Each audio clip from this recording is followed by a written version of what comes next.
Hello everyone, कैसे हो आप सब लोग। आई होप कि आप सभी बहुत अच्छे होंगे। तो आज की वीडियो में हम लोग यहाँ पे बात करेंगे अपने फार्मास्यूटिकल क्वालिटी एश्योरेंस की यूनिट नंबर 5 के बारे में। अब देखिए, वैसे तो यहाँ पे ज्यादातर जो 6 सेम के स्टूडेंट्स हैं उनके एग्जाम यहाँ पे ओवर हो चुके हैं, लेकिन यहाँ पे कुछ बच्चे इस यूनिट 5 की बहुत ज्यादा डिमांड कर रहे थे। स्पेशली एक बच्चे ने बहुत ज्यादा ही डिमांड करी है, इसीलिए देखिए वैसे मेरा प्लान नहीं था, बट अब आप लोग की बहुत ज्यादा डिमांड पे हम यहाँ पे फार्मास्यूटिकल क्वालिटी एश्योरेंस की यूनिट 5 का एक्सप्लेनेशन आज के इस वीडियो में देखने वाले हैं। अब देखिए, इसकी नोट्स वगैरह ऑलरेडी हमने बहुत पहले अवेलेबल कर दी थी। अब देखिए, बायोटेक की यूनिट 5 भी बची हुई है, लेकिन आप लोग एक बार बायोटेक की यूनिट 5 को देख लीजिए, ठीक है। मुझे नहीं लगता कि उसमें कुछ भी एक्सप्लेन करने की जरूरत है। एक बार क्वालिटी एश्योरेंस में मुझे भी थोड़ा सा लग रहा है कि हाँ, इस यूनिट में कुछ ऐसी चीजें हैं जो कि मुझे एक्सप्लेन करनी चाहिए थी। लेकिन बायोटेक तो बहुत ही इजी है, मतलब बायोटेक टफ है बट उसकी यूनिट 5 बहुत इजी है। अगर आपने यूनिट 1 से 4 तक सारे लेक्चर्स देख लिए तो यूनिट 5 आप लोग बहुत इजीली समझ सकते हो। बट स्टिल देखते हैं, अगर टाइम मिलता है तो उसको भी हम देख लेंगे। बाकी आज की वीडियो में हम लोग यहाँ पे अपनी इस यूनिट 5 को कंप्लीट कवर करेंगे आज के सिंगल वीडियो में। तो आप लोग कॉपी और पेन लेके बैठ जाइए और हम लोग अपना आज का वीडियो स्टार्ट करते हैं।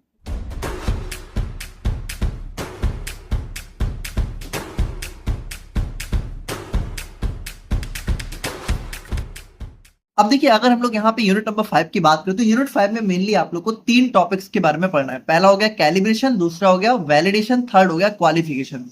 तो अब देखो, सबसे पहले अगर हम लोग यहाँ पे अपने कैलिब्रेशन की बात करें, अब कैलिब्रेशन का मतलब क्या है। देखो, अगर आप लोग को याद हो तो आपने फर्स्ट सेम से ही, ठीक है, फर्स्ट सेम से ही आप लोगों ने इस कैलिब्रेशन वर्ड को सुना जरूर हुआ है। एनालिसिस में हमने देखा था कि हम लोग क्या करते हैं, इक्विपमेंट्स को यूज करने से पहले उनका कैलिब्रेशन करते हैं। अब एक कैलिब्रेशन का मतलब क्या होता है, देखो इसको थोड़ा समझना। जैसे मान लो एक हमारी कोई, मान लो वेइंग मशीन है, ठीक है, मतलब जहां पे वेट वगैरह नापते हैं हम लोग अपना। मान लो ये हमारी एक डिजिटल मशीन है, ठीक है। और मान लो इस पे आपने अपना वेट नापा और आप लोग का वेट निकल गया है मान लो 65 kg, ठीक है। अब यहाँ पे देखो, यहाँ पे आपने इस मशीन में अपना वेट नापा, इसने 65 दिखाया, ठीक है। तो चलो आप लोग को पता चल गया कि हाँ, आप लोग का वेट 65 है। बट फिर भी मान लो अगर आप लोग को डाउट हो कि यार 65 तो मेरा वेट नहीं होना चाहिए, हो सकता है मेरा वेट थोड़ा सा कम होना चाहिए, है ना, 60 के आसपास होना चाहिए।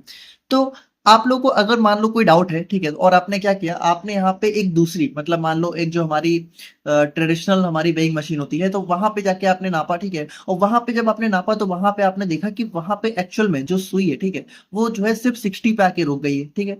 तो यहाँ पे क्या हुआ, यहाँ पे बेसिकली आपने जब पहली वाली मशीन में आपने अपना वेट नापा तो कितना आया 65, और दूसरी वाली में जब आपने नापा तो कितना आ गया 60 आ गया। अब यहाँ पे इन दोनों में से कोई ना कोई तो गलत है ना, या तो ये गलत होगी या तो ये गलत होगी। लेकिन फिर आपने क्या हुआ, आपने किसी तीसरी मशीन में नापा और उसमें भी 60 निकल गया है।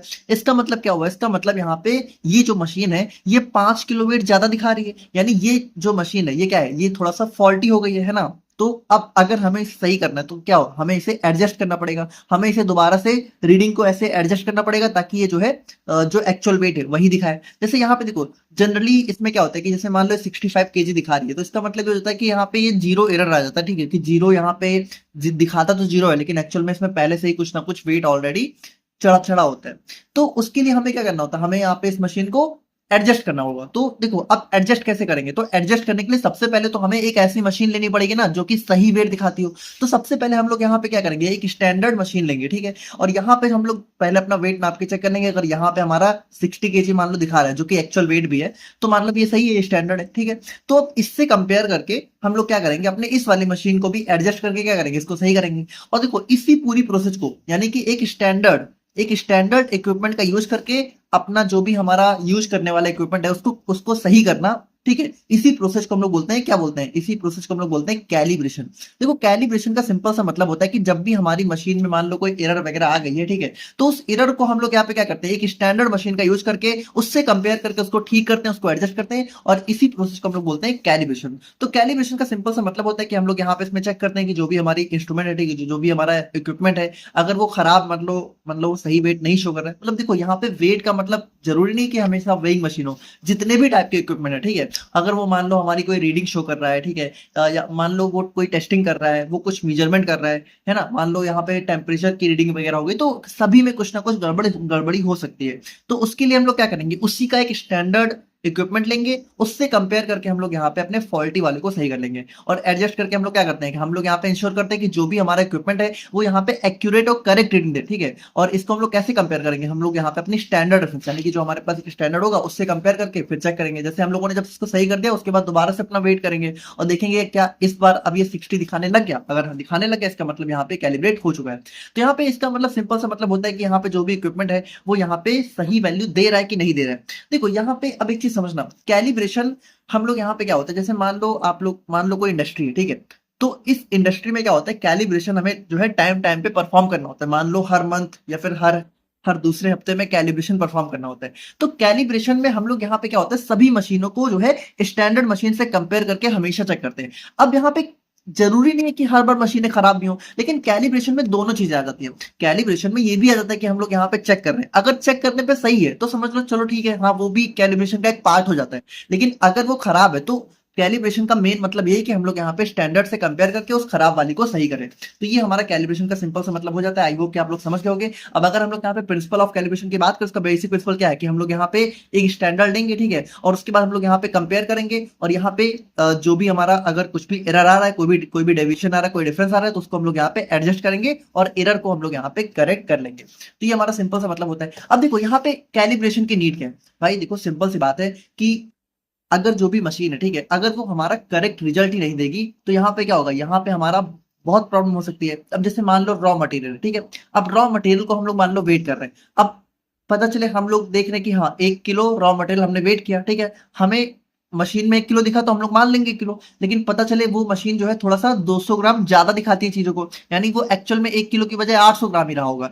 लेकिन मशीन ने 1 किलो दिखा दिया, तो हम लोग तो 1 किलो मान के उसको आगे पहुंचा देंगे। लेकिन वहां पे एक्चुअल में क्या रहा होगा, वो सिर्फ 800 ग्राम ही रहा होगा, है ना। तो वहां पे वही चीज है कि एक्यूरेट रिजल्ट मिलना बहुत जरूरी है ताकि जो भी प्रोडक्शन है उसमें कंसिस्टेंसी मेंटेन हो सके। देखो कंसिस्टेंसी का क्या मतलब है, मान लो कोई फॉल्टी इंस्ट्रूमेंट है, मान लो अभी वो 800 ग्राम को 1 किलो दिखा रहा है, कल को हो सकता है वो 900 ग्राम को 1 किलो दिखाने लग जाए, हो सकता है वो 1.5 किलो को ही 1 किलो दिखाए। तो वहां पे क्या होगा, अलग अलग टाइप पे, मतलब हम लोग को लग रहा होगा कि हम लोग 1 किलो रॉ मटेरियल वेट कर रहे हैं, जबकि एक्चुअल में कभी हम लोगों ने 800 ग्राम वे किया होगा, कभी हमने 1.5 किलो वे किया होगा, कभी हमने 900 ग्राम वे कर लिया होगा। तो हर बार क्या होगा, इनकंसिस्टेंट प्रोडक्शन होगा, है ना। हर बार जो रिजल्ट होगा वो सेम आएगा ही नहीं, क्योंकि हम लोग यहाँ पे स्टार्टिंग में ही गलती कर दे रहे हैं। और मतलब देखो ये तो एक जस्ट एक एग्जांपल है रॉ मटेरियल का, बाकी यहाँ पे हर स्टेप में अगर यहाँ पे कैलिब्रेशन नहीं होगा, मशीन ने अगर गलत रिजल्ट दिया तो यहाँ पे कंसिस्टेंसी नहीं हो पाएगी, है ना।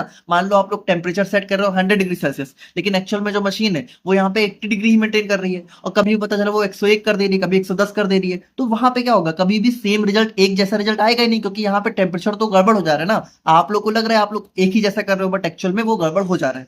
और यहाँ पे देखिए सिंपल सी बात है कि अगर हमारी जो मशीनें हैं जब वो सही होंगी तो हमें यहाँ पे डिफेक्टिव प्रोडक्ट नहीं मिलेंगे। अब मान लो कोई हमारी मशीन है, ठीक है, वही चीजें मान लो हम लोग यहाँ पे क्या कर रहे हैं, हम लोग मान लो स्टरलाइजेशन कर रहे हैं। अब स्टरलाइजेशन में क्या होता है कि हम लोग ऑटोक्लेव में बहुत हाई टेम्परेचर सेट करते हैं। अब पता चले हमने हाई टेम्परेचर सेट कर दिया, ठीक है, लेकिन पता चले वहां पे टेम्परेचर इतना हाई हुआ ही नहीं, तो वहां पे स्टरलाइजेशन अच्छे से होगा ही नहीं, तो जो भी प्रोडक्ट है वो क्या होगा, वो बाद में हमारा डिफेक्टिव हो जाएगा, खराब हो जाएगा। तो वही चीज है। उसके बाद यहाँ पे देखिए रेगुलेटरी रिक्वायरमेंट अगर हमें मीट करनी है तो हमें सारी प्रोसेस, सारी चीजें बहुत अच्छे से करनी होंगी। उसके लिए क्या होगा, उसके लिए इंस्ट्रूमेंट अच्छी रीडिंग देना चाहिए। तो वो सारी चीजें कब होंगी, जब हम लोग यहाँ पे कैलिब्रेशन परफॉर्म करेंगे। और यहाँ पे जो भी इंस्ट्रूमेंट है वो प्रॉपरली फंक्शन कर रहे हैं कि नहीं कर रहे, ये सारी चीजें हम लोग कैसे चेक करते हैं, अपने इसी कैलिब्रेशन के थ्रू यहाँ पे चेक करते हैं।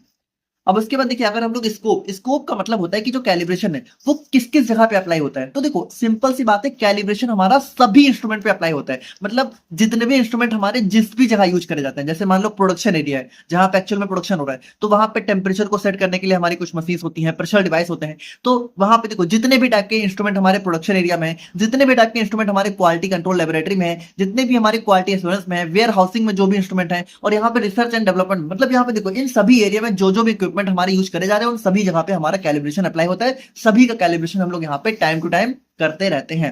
अब कैलिब्रेशन प्रोसीजर देखिए, कैलिब्रेशन में हम लोग करते कैसे, सिंपल सी बात है, जो भी इंस्ट्रूमेंट आप लोग को मान लो चेक करना है तो उसमें देखो सबसे पहले हर इंस्ट्रूमेंट की एक आईडी होती है हमारी इंडस्ट्री में। तो सबसे पहले हमें यहाँ पे उसकी आईडी चेक करनी है, ठीक है, फिर हमें यहाँ पे एक स्टैंडर्ड लेना है और यहाँ पे उससे कंपेयर करना है, और उसके बाद यहाँ पे देखिए हमें जो है रीडिंग लेनी है, जो भी हमारा इंस्ट्रूमेंट है जिसको हम लोग कैलिब्रेट कर रहे हैं उससे रीडिंग लेनी है, दोनों को कंपेयर करना है, और यहाँ पे देखना है कि यहाँ पे कितना डेविएशन है। देखो हो सकता है कोई डेविएशन ना हो, अगर कोई डिफरेंस नहीं है, अगर जो ऑब्जर्व वैल्यू जो मतलब जो हमारा मेन इंस्ट्रूमेंट है, मतलब जैसे मान लो ये ठीक है। तो ऑब्जेक्ट वैल्यू मतलब जिसको हम लोग कैलिब्रेशन करने वाले वहां से जो वैल्यू मिलेगी, और एक हमारी होगी स्टैंडर्ड वैल्यू। दोनों को कंपेयर करेंगे, अगर दोनों सेम है तो कोई दिक्कत नहीं है, अगर दोनों में डिफरेंस है तो हम लोग यहाँ पे क्या करेंगे, एडजस्ट करेंगे अपने इंस्ट्रूमेंट को, और यहाँ पे रिकॉर्ड करेंगे। और यहाँ पे कैलिब्रेशन लेवल देखो, जब यहाँ पे इक्विपमेंट का कैलिब्रेशन हो जाता है तो यहाँ पे एक लेबल चिपका जाता है कि यहाँ पे ये कैलिब्रेटेड हो चुका है, ठीक है। कैलिब्रेटेड ऑन मतलब जो भी डेट वगैरह होती है वो सारी चीजें यहाँ पे मेंशन होती है। अब इंपॉर्टेंस देखिए, इंपॉर्टेंस सिंपल सी बात है कि यहाँ पे ये एक्यूरेट और रिलायबल मेजरमेंट इंश्योर करता है, और यहाँ पे क्वालिटी मेंटेन होती है। देखो सिंपल सी बात है, जब इक्विपमेंट हमारा सही रहेगा तभी हमें यहाँ पे क्या होगा, रिलायबल रिजल्ट मिलेंगे, तभी हमारा प्रोडक्ट जो है अच्छा रहेगा, कंसिस्टेंट रहेगा। तो वो सारी चीजें यहाँ पे जैसे जीएमपी जीएलपी गाइडलाइन से कंप्लायंस हो गया, एरर रिड्यूस होगा, है ना, पेशेंट सेफ्टी इंश्योर होगी। क्योंकि देखिए सिंपल सी बात है, जब हमारी दवा अच्छे इंस्ट्रूमेंट का यूज करके बनाई जाएगी, ठीक है, तभी वह हमारी जो दवा है वो सेफली तैयार हो पाएगी, है, अभी उसका अच्छे से कह सकते हो स्टरलाइजेशन वगैरह अच्छे से होगा, है ना। तो वो सारी चीजें हमारे यहाँ पे हो जाती हैं। और उसके बाद देखिए, एट लास्ट में अगर मान लो हमारा इंस्ट्रूमेंट कैलिब्रेटेड नहीं है, उसने खराब रिजल्ट दिया, तो भाई कहीं ना कहीं तो फंसोगे ना। एट लास्ट में जब हमारी तो पूरी दवा बन गई है, तो अगर वो दवा सही तरीके से नहीं बनी है तो कुछ ना कुछ प्रॉब्लम आएगी, और एट लास्ट में क्या होगा, पूरा का पूरा बैच आप लोग को रिजेक्ट करना होगा, और उस बैच को बनाने में जितना भी पैसा लगा है उस सभी का लॉस हो जाएगा। तो इन सभी से बचने के लिए क्या होगा, हम लोग पहले से ही चेक कर लेंगे कि भाई कहीं हमारा कोई इंस्ट्रूमेंट खराब रीडिंग तो नहीं दे रहे। ये सारी चीजें हमारी कैलिब्रेशन में आ जाती हैं। अब देखिए यहाँ पे आप लोगों का एक टॉपिक दिया हुआ है कैलिब्रेशन ऑफ पीएच मीटर। तो कैलिब्रेशन ऑफ पीएच मीटर का सिंपल सा मतलब क्या है कि आप लोग यहाँ पे जो भी पीएच मीटर हम लोग यहाँ पे इंडस्ट्री वगैरह में यूज करते हैं, पीएच मीटर क्या होता है, पीएच मीटर हमारा एक इंस्ट्रूमेंट होता है जिसका यूज हम लोग यहाँ पे सोल्यूशन का पीएच चेक करने के लिए करते हैं। तो यहाँ पे कैलिब्रेशन ऑफ पीएच मीटर का मतलब है कि जो भी पीएच मीटर है वो सही रीडिंग दे रहा है कि नहीं दे रहा है, उसको हम लोग यहाँ पे चेक करते हैं। अब देखो पीएच मीटर अगर आप लोग देखो तो कुछ इस तरीके से पीएच मीटर आप लोग को देखने को मिलता है। यहाँ पे क्या होता है, यहाँ पे हमारे पास जो है एक इलेक्ट्रोड देखने को मिलता है हमें, ठीक है। ये इलेक्ट्रोड क्या होता है, इसी इलेक्ट्रोड को हम लोग क्या होता है, जो जिस भी सोल्यूशन का हमें पीएच मेजर करना है, जैसे मान लो ये सोल्यूशन है, इसका हमें पीएच मेजर करना है, तो ये इलेक्ट्रोड हम लोग यहाँ पे इसी सोल्यूशन में डिप कर देते हैं। अब डिप करने के बाद क्या होता है, ये जो हमारा पीएच मीटर होता है ये हमारा यहाँ पे रीडिंग शो कर देता है। जैसे यहाँ पे आप लोग देखो तो लिखा है 6.94, ठीक है। तो जितना भी पीएच होगा वो इसमें शो हो जाएगा। तो भाई देखो यहाँ पे ये जो पीएच मीटर है, क्या ये सही रीडिंग शो कर रहा है कि नहीं कर रहा है, इसको हमें चेक करने के लिए क्या होगा, इसका हमें कैलिब्रेशन करना होगा।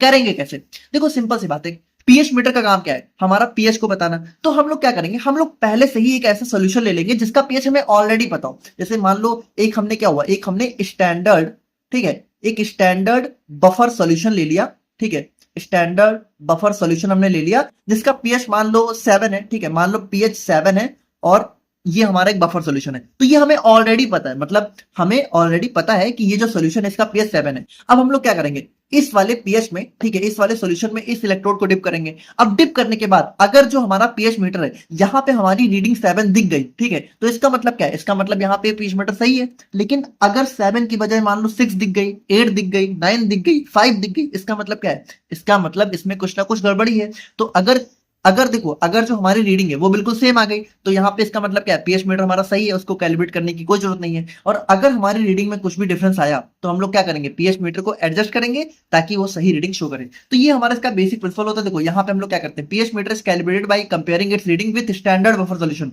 To know pH values. तो यहाँ पे हम लोग जो है लगभग कह सकते हो 4, 7, 9.2 और 10 ये सारे अलग अलग हमारे पीएच होते हैं, मतलब इन सारे पीएच का बफर सॉल्यूशन लेते हैं, ठीक है। मतलब एक ही बार नहीं चेक करेंगे, हम लोग एक बार 7 पीएच का बफर सॉल्यूशन लेंगे, उसमें डिप करके चेक करेंगे, फिर एक बार 10 का ले लेंगे, एक बार 9.2 का ले लेंगे, ठीक है। तो इस तरीके से अलग अलग जो है हम लोग यहाँ पे बफर सॉल्यूशन का पीएच लेके 2-3 बार चेक करेंगे। और अगर हर बार हमें दिख रहा है कि कुछ ना कुछ गड़बड़ रीडिंग आ रही है तो हम लोग यहाँ पे उसको एडजस्ट करेंगे। तो यहाँ पे मटेरियल देखिए क्या क्या चीजें रिक्वायर्ड होंगी, पीएच मीटर चाहिए होगा, इसी का तो हम लोग कैलिब्रेशन करेंगे। स्टैंडर्ड बफर सॉल्यूशन चाहिए होगा, डिस्टिल्ड वाटर चाहिए होगा, और टिश्यू पेपर, ठीक है, ताकि जो इलेक्ट्रोड है जब हम लोग यहाँ पे इसको डिप करेंगे तो डिप करने के बाद जब निकालेंगे तो इलेक्ट्रोड को हमें ड्राई करना है ना, इलेक्ट्रोड को हमें थोड़ा सा ऐसे वाइप कर देना है, पोंछ लेना है। अब प्रोसीजर की अगर हम लोग यहाँ पे बात करें, सबसे पहले हम लोग क्या करते हैं, सबसे पहले हम लोग यहाँ पे पीएच मीटर का स्विच ऑन करेंगे, ठीक है, और यहाँ पे इसको स्टेबल होने के लिए मतलब थोड़ा सा इसको थोड़ी देर स्विच ऑन करने के बाद थोड़ी देर छोड़ देंगे। और उसके बाद हम लोग यहाँ पे इंश्योर करेंगे कि जो भी इलेक्ट्रोड है, मतलब ये जो इलेक्ट्रोड है जिसको हम लोग डिप करेंगे क्लीन होना चाहिए, है ना। और यहाँ पे उसके बाद हम लोग क्या करेंगे, डिस्टिल वाटर से हम लोग यहाँ पे इलेक्ट्रोड को धुलेंगे और यहाँ पे जेंटली ड्राई करेंगे अपने इसी टिश्यू पेपर से, है ना। मतलब हमें बहुत ज्यादा हार्डली रब नहीं करना है, हमें बहुत जेंटली उसको ट्राई करना है। उसके बाद देखिए अब हम लोग क्या करेंगे, अब हम लोग यहाँ पे लेंगे अपना 7 पीएच का बफर सोल्यूशन, और उसमें हम लोग यहाँ पे क्या करेंगे, हमारे इलेक्ट्रोड को इमर्स मतलब इलेक्ट्रोड को डिप कर देंगे। डिप करने के बाद हम लोग देखेंगे कि यहाँ पे क्या रीडिंग आ रही है। अगर जो पीएच है वो हमारा 7 आ रहा है तो इसका मतलब यहाँ पे हमें एक्सेप्ट कर लेना, मतलब वहां पे हमें कोई भी चेंज करने की जरूरत नहीं है। लेकिन अगर नॉट, इफ नॉट, मतलब अगर जो पीएच है वो 7 की बजाय कुछ और आ रहा है तो हम लोग क्या करेंगे, पीएच मीटर को एडजस्ट करेंगे ताकि वो एग्जैक्टली पीएच 7 जो है शो करे। और उसके बाद यहाँ पे देखिए दोबारा हम लोग यहाँ पे 9.2 या फिर 10 का बफर सोल्यूशन ले लेंगे, ठीक है, और उसमें दोबारा से हम लोग डिप करेंगे और यहाँ पे अगर आ गया, ठीक है, अगर सेम आ रहा है तो कोई दिक्कत नहीं है, और अगर नहीं आ रहा है तो हम लोग यहाँ पे उसको एडजस्ट कर लेंगे। और फाइनल चेक देखिए, फाइनली हम लोग क्या करेंगे, फाइनली हम लोग यहाँ पे रीचेक करेंगे अपने बफर सोल्यूशन से, और उसके बाद हमारा पीएच मीटर जो है रेडी हो जाएगा हमारे अदर सॉल्यूशन के पीएच को मेजर करने के लिए। तो ये हमारा कैलिब्रेशन ऑफ पीएच मीटर हो जाता है, जो कि बहुत ही सिंपल सा टॉपिक था। तो यहाँ पे देखिए कैलिब्रेशन को हमने देख लिया है। अब हम लोग नेक्स्ट बात करते हैं वैलिडेशन के बारे में। अब देखो इसको थोड़ा सा समझना। देखो वैलिडेशन का क्या मतलब है, देखो वैलिडेशन का मतलब है प्रूफ देना, ठीक है। मतलब देखो आपने वर्ड सुना होगा वैलिडेट करके बताओ, मे भी पता नहीं सुना हो ना सुना हो, बट नहीं सुना है तो सिंपली समझो, वैलिडेशन का सिंपल सा मतलब होता है किसी चीज का प्रूफ देना। अब जैसे मान लो कि यहाँ पे कोई पर्सन है, ठीक है, और उसकी मान लो तबीयत बहुत ज्यादा खराब है, और इतनी खराब है कि वो यहाँ पे हॉस्पिटल में एडमिट है, और उसकी वजह से क्या हुआ, उसकी वजह से वो मान लो उसका जो है एग्जाम वगैरह था जो जिसको वो नहीं दे पाया। तो अब जब वो यहाँ पे सही होगा और यहाँ पे जब अपने कॉलेज में या फिर स्कूल में जाएगा और यहाँ पे टीचर को बोलेगा, ठीक है कि सर यहाँ पे मैं बहुत ज्यादा मेडिकली जो है डिस्टर्ब था, ठीक है, इसी वजह से मैं एग्जाम नहीं दे पाया।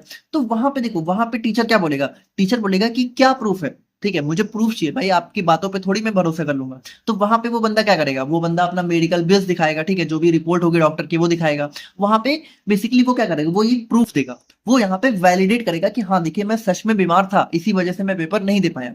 तो देखो ये तो जस्ट एक एग्जाम्पल है। इसी तरीके से देखिए यहाँ पे इंडस्ट्री में क्या होता है, इंडस्ट्री में जैसे मान लो हम लोग यहाँ पे कोई भी दवा बनाते हैं, ठीक है, तो दवा बनाने के लिए क्या होता है कि हम लोग यहाँ पे कुछ फिक्स स्टेप्स जो है यूज करते हैं। जैसे एग्जाम्पल के लिए मान लो हम लोग यहाँ पे पैरासीटामोल बना रहे हैं, तो पैरासीटामोल बनाने में मान लो कि जैसे जो भी एपीआई और एक्सिपिएंट है उनको मिक्स करने के लिए यहाँ पे मिक्सिंग टाइम मान लो यहाँ पे हमने बोला कि हाँ 15 मिनट तक हमें मिक्सिंग करनी है। उसके बाद मान लो ग्रेनुलेशन है, ठीक है, तो मान लो 20 मिनट तक हमें यहाँ पे ग्रेनुलेशन करना है, ठीक है, और यहाँ पे मान लो हमने बोला कि ड्राइंग टेम्परेचर हमें 60 डिग्री सेल्सियस के आसपास रखना है। मतलब मान लो ये हमारी क्या है, ये हमने बताया कि भाई देखो अगर हमें पैरासीटामोल बनाना है तो हमें ये सारी जो है स्टेप्स करनी होगी। हमने 15 मिनट तक मिक्सिंग करनी होगी, है ना, 20 मिनट तक हमें ग्रेनुलेशन करना होगा, और हमें ड्राइंग टेम्परेचर को 60 डिग्री सेल्सियस के आसपास रखना होगा। अब देखो आपने तो ये सारी चीजें बोल दी, लेकिन यहाँ पे देखिए जब आप लोग यहाँ पे दवा बनाओगे, ठीक है, तो यहाँ पे आप किसी को दिखाओगे, मान लो इंडस्ट्री में मान लो जो भी मैन्युफैक्चरिंग यहाँ पे यूनिट है, ठीक है, उसको यहाँ पे मान लो जब भी ये चीज बोली जाएगी कि पैरासीटामोल बनाने के लिए ये सारी चीजें करनी है, तो वहां पे वो लोग क्या बोलेंगे, वो लोग आप लोगों से वैलिडेशन मांगेंगे। वैलिडेशन का मतलब है वो लोग आपसे प्रूफ मांगेंगे कि भाई क्या प्रूफ है कि यहाँ पे ये स्टेप या फिर ये प्रोसेस हमारी बिल्कुल सही है पैरासीटामोल बनाने के लिए। तो फिर आप लोग क्या करोगे, देखो सिंपल सी बात है, आप यहाँ पे क्या करोगे कि यहाँ पे इन सारे स्टेप्स का यूज करते हुए, यानी 15 मिनट मिक्सिंग करते हुए, 20 मिनट ग्रेजुलेशन करते हुए और 60 डिग्री सेल्सियस टेम्परेचर में ड्राइंग करते हुए, आप लोग क्या करोगे, आप लोग यहाँ पे कह सकते हो कुछ स्मॉल बैचेस प्रिपेयर करोगे, है ना, कुछ स्मॉल बैचेस पैरासीटामोल के प्रिपेयर करोगे। और यहाँ पे देखिए ऐसा नहीं कि सिर्फ एक ही बैच प्रिपेयर, मान लो एक बैच आपने प्रिपेयर किया और वहां पे मान लो पैरासीटामोल बिल्कुल सही बन के आ गई इन सारे स्टेप्स का यूज करते हुए, तो वहां पे देखो एक बार तो चलो आपने बना लिया, अब आप लोग क्या करोगे, एक बार दोबारा भी करोगे, ठीक है, और दोबारा मान लो आपने दोबारा 100 टैबलेट बनाई, ठीक है, और वो भी बिल्कुल सही बन गई, और मान लो आपने तीसरी बार कर दिया और वो भी यहाँ पे बिल्कुल सही बन गई। तो यहाँ पे क्या होगा, जब आप लोग 3 बार, ठीक है, मतलब कह सकते हो इन सारे स्टेप्स का यूज करते हुए 3 अलग अलग बैच में आप लोग सेम रिजल्ट अगर दे दो, ठीक है, कि तीनों बार हमारी जो पैरासीटामोल है वो बिल्कुल सेफ, बिल्कुल हमारे फार्माकोपिया के अकॉर्डिंग बनके तैयार हो रही है, तो वहां पे क्या होगा, वहां पे ये सारी स्टेप्स हमारी वैलिडेट मान ली जाएंगे। मतलब यहाँ पे मान लिया जाएगा कि हाँ ये सारे स्टेप सही है, ये सारे हमारी प्रोसेस बिल्कुल सही है। तो यहाँ पे देखिए वैलिडेशन का मतलब ये होता है, वैलिडेशन का मतलब होता है कि जो भी यहाँ पे आप लोग इंडस्ट्री में हमारा इक्विपमेंट यूज कर रहे हो, ठीक है, देखो यहाँ पे वैलिडेशन ना बहुत सारी चीजों पे अप्लाई होता है।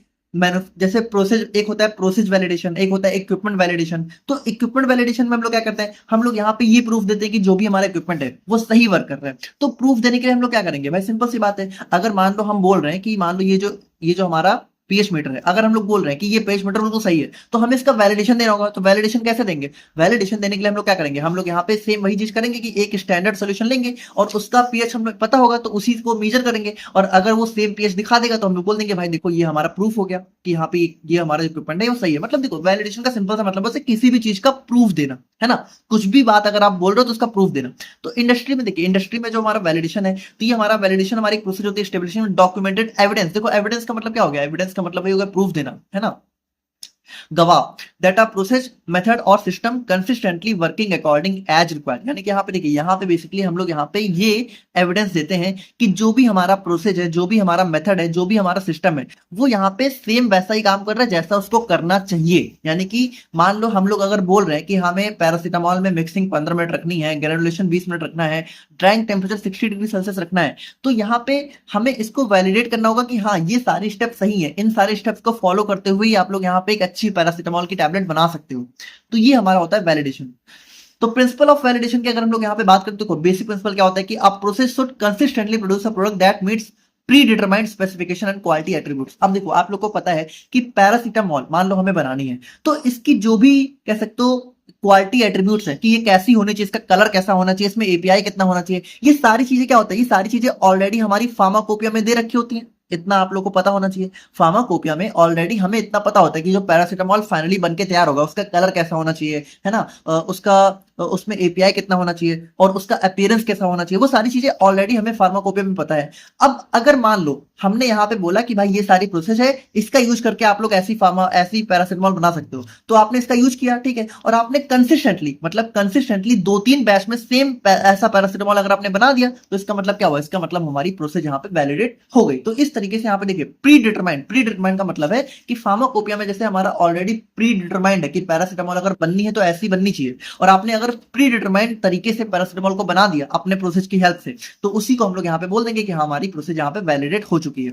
अब यहाँ पे देखिए, यहाँ पे क्या होता है कि हमें एक डॉक्यूमेंटेड एविडेंस देना होता है। जैसे देखिए, सिंपल सी बात है, जब आप लोग यहाँ पे हमारी दवा वगैरह कोई भी बनाते हो, तो वहां पे आप लोगों ने लास्ट यूनिट नंबर 4 में ही बहुत सारे डॉक्यूमेंट्स के बारे में पढ़ा है। तो वहां पे हम लोग बीएमआर, एमएफआर, ठीक है, ये सारी चीजें प्रिपेयर करते हैं। तो वो सारा डॉक्यूमेंटेड एविडेंस हमें देना होता है, ठीक है, कि यहाँ पे देखिए, हाँ, हर बार, ठीक है, हर बैच में हमने सेम पैरासीटामोल बना दी है इस प्रोसेस का यूज करके। उसके बाद यहाँ पे हमें दिखाना होता है कि कंसिस्टेंसी, मतलब हर बैच में सेम तरह की दवा बन रही है। उसके बाद यहाँ पे comparison with pre defined acceptance criteria. तो यहाँ पे देखिए, सिंपल सी बात है, पहले से ही हमारे पास एक्सेप्टेंस क्राइटेरिया होता है, उसी से कंपेयर करके हम लोग चेक कर लेते हैं। उसके बाद यहाँ पे सिस्टमैटिक और साइंटिफिक अप्रोच फॉलो करनी होती है। और यहाँ पे देखिए, अगर कोई वेरिएशन आ रहा है, अब जैसे मान लो वैलिडेशन में मान लो हमने ये सारे स्टेप फॉलो करके दवा बनाई, अब मान लो किसी स्टेप में अगर मान लो हमने क्या देखा कि यहाँ पे कुछ कुछ दवाएं हमारी नहीं सही बन रही हैं, तो हम लोग यहाँ पे क्या करेंगे, इन स्टेप्स को थोड़ा बहुत जो है सही करने की भी कोशिश करेंगे। तो यहाँ पे वैलिडेशन में वैसे ये सारी चीजें हो जाती हैं, ठीक है। बट मेन आप लोग समझो, मेन वैलिडेशन का पर्पज क्या होता है। वैलिडेशन का मतलब होता है प्रूफ देना कि आप लोग जो भी प्रोसेस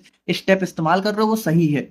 पर्पज क्या होता है कि हमारा जो, अब देखो सिंपल सी बात है, वैलिडेशन देखो, अगर मान लो ये हमारी स्टेप्स है, ठीक है, अब इनको फॉलो करते हुए अगर आप लोग यहाँ पे दवा बना रहे हो, हर बार अगर सेम दवा बन रही है, तो यहाँ पे क्या होगा, अगर ये प्रोसेस हमारी वैलिडेट हो गई है, तो वैलिडेट होने का मतलब है कि भाई अब अगर आप लोग इन सारी स्टेप्स को फॉलो करते हुए पैरासीटामोल बनाओगे, तो बिल्कुल सही पैरासीटामोल बनेगी और हर बार बिल्कुल एक जैसी बनेगी। तो हर बार क्या होगा, हर बार हमें सेम कंसिस्टेंट प्रोडक्ट क्वालिटी देखने को मिलेगी, है ना, रेगुलेटरी रिक्वायरमेंट हमारी मीट होंगी, एरर के चांसेस कम होंगे और हमारी सेफ्टी और एफिकेसी यहाँ पे ड्रग्स की बढ़ जाएंगी। उसके बाद देखिए, अगर हम लोग यहाँ पे टाइप्स ऑफ वैलिडेशन की बात करें, तो देखो वैलिडेशन हमारे यहाँ पे 4 टाइप के हो जाते हैं। तो इन चारों को एक एक करके देखते हैं। सबसे पहला आ जाता है प्रोस्पेक्टिव। देखो, प्रोस्पेक्टिव का मतलब होता है कि देखो, प्रो प्रो मतलब यहाँ पे पहले, ठीक है। तो यहाँ पे देखो, ये ऐसा वैलिडेशन होता है जिसको हम लोग यहाँ पे रूटीन प्रोडक्शन, मतलब कि जो हमारा कह सकते हो नॉर्मल, मान लो हम लोग यहाँ पे एक बैच में मान लो 1 लाख टैबलेट बना रहे हैं, तो 1 लाख टैबलेट का बैच बनाने से पहले हम लोग क्या करेंगे, हम लोग यहाँ पे बैच बनाने से पहले ही, ठीक है, हम लोग जो हमारा डेवलपमेंट स्टेज होता है, वहीं पे हम लोग यहाँ पे चेक कर लेंगे कि यहाँ पे जो भी प्रोसेस हम लोग यूज करने वाले हैं वो सही है कि नहीं है। जैसे एग्जांपल के लिए, validating a new tablet manufacturing process before market release. देखो यहाँ पे सिंपल सी ऐसे समझो कि मान लो यहाँ पे, जैसे मान लो हम लोग यहाँ पे, देखो पीसीएम, मतलब इसी का एग्जांपल ज्यादा बेटर लगता है। देखो पीसीएम, मान लो हम लोग पैरासीटामोल बना रहे हैं, ठीक है, तो इसका फाइनल बैच बनाने से पहले, जैसे रूटीन प्रोडक्शन का मतलब है कि जो हमारी डेली दवाएं बनती ही रहती हैं, तो फाइनल बैच बनाने से पहले हम लोग क्या करेंगे, इसका एक छोटा सा कह सकते हो 50 या 100 टैबलेट का हम लोग यहाँ पे क्या करेंगे, 50 से 100 टैबलेट का हम लोग एक बैच बना के निकालेंगे, ठीक है। और वहां पे हम लोग अपने प्रोसेस वगैरह को जो भी हमने पहले से ही बना रखी है उसको अप्लाई करके हम लोग 50 से 100 टैबलेट बनाएंगे, ठीक है। और देखेंगे क्या हमारी ये जो टैबलेट है ये सही बन रही है कि नहीं बन रही है। अगर ये सही बन रही है तो फिर इस प्रोसेस को हम लोग उठा के, मतलब इसको हमने वैलिडेट कर लिया छोटे लेवल पे, है ना, मतलब हमारा मेन प्रोडक्शन से पहले ही हमने क्या हुआ, हमने जो भी हमारी प्रोसेस है उसको वैलिडेट कर लिया, और अब हम लोग क्या करेंगे, अब हम लोग यहाँ पे फाइनल प्रोडक्शन इसका कर सकते हैं। अगर अब देखो अगर मान लो यहीं पे कुछ गड़बड़ निकल गई तो हम लोग क्या करेंगे भाई, यहीं पे अपने अपने प्रोसेस में कुछ ना कुछ चेंजेस करेंगे, उसको सही करेंगे। तो यहाँ पे देखिए प्रोस्पेक्टिव वैलिडेशन का मतलब होता है कि बनाने से पहले ही हम लोग यहाँ पे जब अपनी प्रोसेस को वैलिडेट करते हैं तो वो हमारा होता है प्रोस्पेक्टिव। कंकरेंट वैलिडेशन में देखो क्या होता है, कंकरेंट में होता है कि जब हम लोग यहाँ पे मैन्युफैक्चरिंग कर रहे होते हैं तो उसी टाइम हम लोग यहाँ पे कंकरेंट वैलिडेशन करते हैं। अब देखो कंकरेंट वैलिडेशन बहुत अच्छा तो नहीं हो सकता है ना। जैसे मान लो आप लोग को कोई प्रोसेस है, ठीक है, और उसको आप लोग को प्रूव करना है कि ये प्रोसेस सही है कि नहीं सही है। तो भाई अच्छा क्या होगा, अच्छा तरीका तो ये होगा कि आप लोग 50 से 100 टैबलेट में ही कर लो। पता चले आप लोग 1 लाख टैबलेट सीधे बनाना चालू चालू कर दिए और आपने उसमें क्या हुआ, आपने कोई नई प्रोसेस डेवलप करी है और उस प्रोसेस को आपने सीधे ही 1 लाख में जो है अप्लाई कर दिया। तो देखो इसी को हम लोग बोलते हैं कंकरेंट। अब कंकरेंट अच्छा नहीं होता, लेकिन कंकरेंट हम लोग तभी अप्लाई करते हैं जब यहाँ पे प्रोस्पेक्टिव नहीं हो पाता है, मतलब कुछ ना कुछ अगर प्रोस्पेक्टिव वैलिडेशन हम लोग नहीं अप्लाई कर पा रहे कुछ ना कुछ प्रॉब्लम की वजह से, तब हम लोग यहाँ पे कंकरेंट वैलिडेशन को अप्लाई करते हैं। जैसे monitoring first few batches during production, यानी कि हम मान लो हम लोग 1 लाख बैचेस का, मान लो एक एक टैबलेट है जिसका एक बैच 1 लाख टैबलेट का है, ठीक है। तो हम लोग क्या करेंगे कि लगभग 2-3 बैच, ठीक है, मतलब 1 लाख का एक बैच हो गया, ठीक है, फिर 1 लाख का दूसरा बैच हो गया, मान लो बैच ए हो गया, बैच बी हो गया, बैच सी हो गया। तो ये बैच ए बी सी में जो हमारी 3 लाख टैबलेट बनके तैयार हुई है, इनको हम लोग यहाँ पे सबसे पहले थोड़ा सा एनालाइज करेंगे, इनकी एनालिसिस करेंगे और हम लोग देखेंगे क्या ये सारी जो टैबलेट्स बन रही है वो सही बन रही है कि नहीं बन रही है। अगर सही बन रही है इसका मतलब क्या हो गया कि हमारा प्रोसेस वैलिडेट हो गई। रेट्रोस्पेक्टिव का मतलब होता है, देखो रेट्रोस्पेक्टिव में क्या होता है कि हम लोग यहाँ पे पास्ट डेटा को यूज करते हैं। जैसे मान लो कि यहाँ पे कोई ऐसी दवा है, ठीक है, जो कि पहले से ही बनती हुई आ रही है। अब वहां पे कोई प्रोसेस है जो कि ऑलरेडी हम लोग यहाँ पे कई बार उसको यूज कर चुके हैं, ठीक है, और उसी में मान लो हमने थोड़ा बहुत कुछ माइनर से चेंजेस किए हैं, लेकिन ज्यादातर जो प्रोसेस का पार्ट है वो हम लोग पहले से यूज करते हुए आ रहे हैं। तो पहले से अगर हम लोग यूज करते हुए आ रहे हैं तो हमारे पास पहले से डाटा अवेलेबल ही होता है। तो उसी डाटा को चेक करके हम लोग यहाँ पे क्या होता है, उसी डेटा को यूज करके हम लोग यहाँ पे इसको वैलिडेट कर लेते हैं। जैसे एग्जाम्पल के लिए reviewing previous batch records to confirm consistency. जैसे मान लो कोई कंपनी, ठीक है, वो 5 सालों से एक ही दवा बनाती हुई आ रही है। अब वहां पे उसको मान लो कोई डॉक्यूमेंट वगैरह तैयार करना है वैलिडेशन का, तो भाई वहां पे वो क्या करेंगे, 5 साल से जब वो यहाँ पे एक ही प्रोसेस को यूज करके दवा बनाती हुई आ रही है, तो वहां पे वो अपने कुछ प्रीवियस बैचेस की कंसिस्टेंसी को रिकॉर्ड कर लेगी कि हाँ हमारे, देखिए हमारे लास्ट के कुछ बैचेस जो है बिल्कुल सेम कंसिस्टेंसी के साथ बन रहे हैं, और फिर उन्हीं का डॉक्यूमेंट बना लेगी। तो ये हमारा रेट्रोस्पेक्टिव वैलिडेशन हो जाता है। और रीवैलिडेशन, देखो रीवैलिडेशन में क्या होता है कि जैसे मान लो कोई प्रोसेस है, ठीक है, उसको मान लो हम लोग यहाँ पे काफी टाइम से यूज करते हुए आ रहे हैं और वहां पे हमने क्या हुआ, वहां पे हमने कोई चेंजेस करे। अब अगर हमने यहाँ पे कोई चेंजेस कर दिए जो कि थोड़ा बहुत मान लो कुछ हमने अच्छा खासा चेंज कर दिया है, तो अब हमें यहाँ पे भाई ऐसा तो है नहीं कि जैसे मान लो एग्जाम्पल के लिए यही है, मान लो हम लोग पैरासिटामोल इसी तरीके से बनाते हुए आ रहे हैं, लेकिन हमें क्या पता चला, हमने यहाँ पे पता चला कि हमने ड्राइंग टेम्परेचर को 60 की बजाय 80 कर दिया, ठीक है। हमें पता चला कि भाई 80 करने से कुछ और अच्छा हो सकता है। हमने मिक्सिंग को पता चला कि हमने 15 की बजाय हमने सोचा कि 20 मिनट तक मिक्स करने से और अच्छा आ सकता है। तो अगर हमने यहाँ पे मान लो पहले वाले से हमने 5 सालों तक पैरासिटामोल बनाई, ठीक है, और वहां पे 5 साल बाद हमें पता चला कि भाई इस तरीके से अगर हम लोग कुछ चेंजेस करेंगे तो वहां पे हो सकता है पैरासिटामोल और इफेक्टिव तरीके से हो सकता है, उसकी ड्रग रिलीज बढ़िया हो जाए, है ना। तो अगर ये सब हो भी सकता है, तो अगर आपने कुछ चेंजेस किए हैं तो भाई आप लोग यहाँ पे ऐसे चेंजेस करके डायरेक्टली हमारा बैच प्रोडक्शन नहीं स्टार्ट कर सकते हो। आपको फिर से इस प्रोसेस को भी वैलिडेट करना होगा। आप लोग को ये जो चेंजेस आपने किए हैं इनको भी दोबारा से आप लोग क्या करोगे, अब इन चेंजेस के साथ सबसे पहले आप लोग कुछ 50 से 100 टैबलेट बनाओगे और देखोगे क्या आप लोग जो चाह रहे थे वो सच में हो रहा है, क्या सच में यहाँ पे कुछ चेंजेस करने पे और बेटर रिजल्ट मिल रहा है। अगर मिल रहा है, अगर सही है, तो यहाँ पे आप लोग इसको दोबारा से इस्तेमाल कर सकते हो। यानी यहाँ पे अगर आपने कुछ चेंजेस किया है तो उसको रीवैलिडेट करना होगा, है ना। रीवैलिडेट का मतलब क्या है, दोबारा से वैलिडेट करना। यानी पहले से कोई प्रोसेस, देखो पहले से ये वैलिडेट हो चुका था, लेकिन अब चूंकि आपने इसमें कुछ चेंज किया तो दोबारा से वैलिडेट करो, तो ये हमारा रीवैलिडेशन हो जाता है। अब अगर हम लोग देखें कि स्कोप ऑफ मतलब वैलिडेशन हमारा कहाँ कहाँ अप्लाई होता है, तो यहाँ पे देखो वैलिडेशन, देखो सबसे पहले हमारा प्रोसेस, यानी कि जब भी कोई प्रोसेस, यानी देखो यहाँ पे क्या है, ये हमारी टाइप की प्रोसेस है कि यहाँ पे मिक्सिंग को 20 मिनट करना है, ग्रेजुएशन 20 मिनट करना है। तो यहाँ पे हर तरह की प्रोसेस में हमारा वैलिडेशन अप्लाई होता है। इक्विपमेंट, यानी कि जो भी इक्विपमेंट है वो हमारा सही तरीके से काम कर रहा है कि नहीं कर रहा है, तो इक्विपमेंट में भी वैलिडेशन अप्लाई होता है। अब देखो इक्विपमेंट वैलिडेशन को ही हम लोग क्या बोलते हैं, बहुत ध्यान समझना है, इक्विपमेंट वैलिडेशन को ही हम लोग यहाँ पे बोलते हैं इक्विपमेंट क्वालिफिकेशन। और क्वालिफिकेशन अगर आप लोग देखोगे तो अलग से आप लोग का टॉपिक दिया हुआ है। तो क्वालिफिकेशन कुछ और नहीं है बल्कि वैलिडेशन का ही एक टाइप है। जब हम लोग यहाँ पे वैलिडेशन को इक्विपमेंट में अप्लाई करते हैं तो उसको उसी को हम लोग बोल देते हैं क्वालिफिकेशन। समझ के बहुत ही सिंपल सी चीज है। एनालिटिकल मेथड, यानी कि देखो मान लो यहाँ पे जो भी आप लोग यहाँ पे एनालिसिस कर रहे हो, ठीक है, मान लो यहाँ पे टैबलेट की हार्डनेस आप लोग चेक कर रहे हो, ठीक है, तो टैबलेट की हार्डनेस चेक करने के लिए आप लोग यहाँ पे जो भी प्रेशर डिवाइस वगैरह का यूज कर रहे हो, तो उसको भी आप लोग को वैलिडेट करना होता है, ठीक है, तो वहां पे जो भी एनालिटिकल मेथड होते हैं, ठीक है, कि हाँ हमें यही मेथड यूज करना है, जैसे एक प्रोसेस को करने के बहुत अलग अलग मेथड भी होते हैं, तो कौन सा मेथड आप लोग यूज कर रहे हो उसको भी यहाँ पे आप लोग को वैलिडेट करना होगा, और क्यों कर रहे हो, है ना, क्या वो सही तरीका दे रहा है। क्लीनिंग वैलिडेशन, देखो यहाँ पे जब भी हम लोग इंडस्ट्री की क्लीनिंग करते हैं, तो क्लीनिंग में हम लोग यहाँ पे ऐसा नहीं कि कुछ भी हम लोग यूज कर लेंगे, हम लोग कुछ पार्टिकुलर जो है डिसइंफेक्टेंट का ही यूज करते हैं, तो क्यों आप लोग वो डिसइंफेक्टेंट यूज कर रहे हो, वो कितना इफेक्टिव है, उसको भी आप लोग को वैलिडेट करना पड़ेगा। उसके बाद देखो यूटिलिटी एंड फैसिलिटी, मतलब यहाँ पे देखिए जो हमारी इंडस्ट्री में लाइटिंग वगैरह होती है, ठीक है, इलेक्ट्रिसिटी सप्लाई होती है, तो वो अच्छे से है कि नहीं है, वो प्रॉपर अमाउंट में है कि नहीं है, रिक्वायर्ड है कि नहीं है, ठीक है, तो उसको भी आपको वैलिडेट करना पड़ेगा। और कंप्यूटर सिस्टम मतलब जो भी हमारा सॉफ्टवेयर है, ठीक है, तो वहां पे वो अच्छे से काम कर रहा है कि नहीं कर रहा है ना, तो उसको भी हमें यहाँ पे वैलिडेट करना होता है। तो इन सभी प्रोसेस पे मतलब इन सभी जगह हमारा वैलिडेशन जो है अप्लाई होता है। अब इंपॉर्टेंस की बात करें तो इंपॉर्टेंस सिंपल सी बात है, वैलिडेशन अगर आप लोग कर लोगे किसी चीज को, देखिए किसी चीज को जो आप लोग यहाँ पे पहले से ही थोड़ा सा उसका एक एविडेंस दे दोगे, उसको आप लोग यहाँ पे वैलिडेट कर लोगे, तो यहाँ पे क्या होगा, वैलिडेट करने का मतलब है वो प्रोसेस हमारी बिल्कुल सही है, तो अगर सही है तो हमारा जो भी उससे हमारी जो भी दवा बनेंगी उनकी क्वालिटी कंसिस्टेंसी मेंटेन रहेगी, बैच फेलियर रिजेक्ट होगा, मैन्युफैक्चरिंग की एफिशिएंसी यहाँ पे इंप्रूव होगी, है ना, कॉन्फिडेंस हमारा बिल्ड होगा प्रोसेस और डेटा में, क्योंकि हमने उसको ऑलरेडी वैलिडेट कर दिया है, हमने ऑलरेडी उसका प्रूफ दे दिया है। और यहाँ पे रेगुलेटरी अप्रूवल के लिए भी हमें वैलिडेशन प्रोटोकॉल अभी आप लोग पढ़ने वाले हो, तो हमें क्या होता है, इसका डॉक्यूमेंट देना पड़ता है कि भाई देखो आपने ये सारी तरीके से दवा बनाई है, तो ये जो बनाई है क्यों बनाई है, इसका क्या प्रूफ है कि ये सही है कि नहीं है, उसका हमें जो है देना होता है, क्या देना होता है, प्रूफ देना होता है, डॉक्यूमेंटेड एविडेंस हमें देना होता है रेगुलेटरी अप्रूवल के लिए। अब नेक्स्ट हम लोग यहाँ पे फाइनली बात करें क्वालिफिकेशन के बारे में। देखो हमने यहाँ पे बात कर ली क्वालिफिकेशन का मतलब क्या है। क्वालिफिकेशन का मतलब यहाँ पे जब भी हम लोग यहाँ पे अपने किसी इक्विपमेंट का प्रूफ देते हैं कि जो भी हमारा इक्विपमेंट है वो सही से काम कर रहा है कि नहीं कर रहा है, वो सही से इंस्टॉल है कि नहीं है, ठीक है, तो उस चीज को हम लोग बोलते हैं क्वालिफिकेशन। तो देखो यहाँ पे क्वालिफिकेशन का क्या मतलब है, qualification is the process of proving and documenting that equipment system और facilities are properly installed, working correctly and suitable for intended use. यानी यहाँ पे देखिए क्वालिफिकेशन का सिंपल सा मतलब होता है कि जो भी इक्विपमेंट जो भी इंस्ट्रूमेंट हम लोग यहाँ पे यूज कर रहे हैं, सबसे पहली बात तो जिस चीज के लिए यूज कर रहे हैं, सबसे पहली बात उसके लिए वो परफेक्ट है, उसके लिए वो सुटेबल है। दूसरी चीज वो यहाँ पे वर्क कर रहा है, मतलब अच्छे से काम कर रहा है। तीसरा वो प्रॉपरली इंस्टॉल्ड है।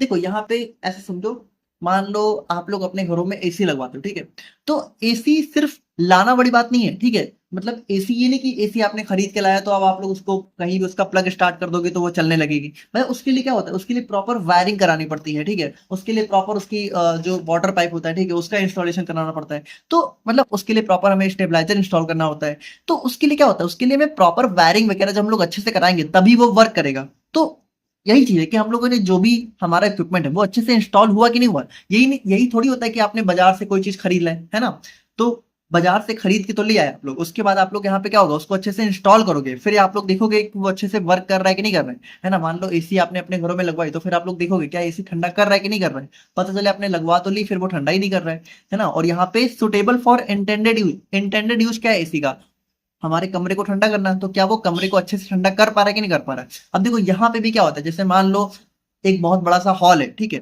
अब पूरे हॉल को अगर ठंडा करना है तो वहां पे हमें एसी क्या होता है, एसी हमें कम से कम 2 टन का लेना होगा, लेकिन पता चले आपने 1 टन का ले लिया। अब 1 टन का एसी अगर आप लोग ले लोगे तो वो क्या होगा, वो एक छोटे से एरिया को तो ठंडा कर देगा, हॉल के आसपास, मतलब जहां पे एसी लगा होगा उसके आसपास का एरिया ठंडा हो जाएगा, लेकिन पूरा हॉल ठंडा ही नहीं होगा। तो यानी यहाँ पे देखो हमें इक्विपमेंट को चूज भी बहुत ध्यान से करना होता है कि हम लोग यहाँ पे अपने इंटेंडेड यूज के हिसाब से सही से इक्विपमेंट ले।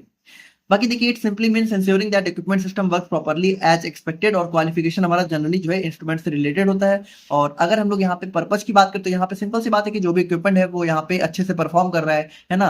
यहाँ पे जो भी इक्विपमेंट है उसकी क्वालिटी सेफ्टी मेंटेन है कि नहीं है, जीएमपी रिक्वायरमेंट्स कंप्लाई करता है। देखो यहाँ पे सारी चीजें हमें जो है गुड मैन्युफैक्चरिंग प्रैक्टिसेस में जो है देनी होती है। अगर हमें गुड मैन्युफैक्चरिंग प्रैक्टिसेस हमें फॉलो करनी है बेसिकली, तो ये सारी चीजें हमें करनी होती है। उसके बाद यहाँ पे मैन्युफैक्चरिंग में एरर्स अवॉइड करना। देखो सिंपल सी बात है, जब हमारा इक्विपमेंट अच्छे से काम कर रहा होगा तो एरर कम से कम होंगे। और यहाँ पे कंसिस्टेंट परफॉर्मेंस कब मिलेगी, जब हमारा इक्विपमेंट सही से अच्छे से काम कर रहा होगा।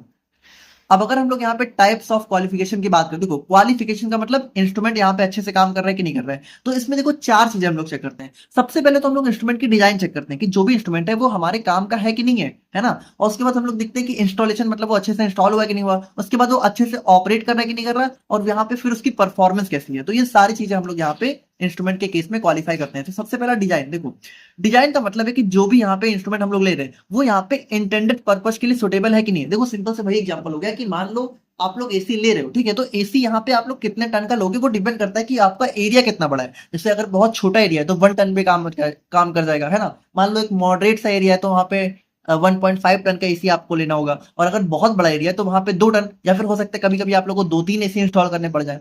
तो वही चीज है कि हमें यहाँ पे डिजाइन डिजाइन का मतलब यहाँ पे उसका साइज कितना बड़ा है ना, वो सारी चीजें हमें अपने काम के हिसाब से चेक करनी है।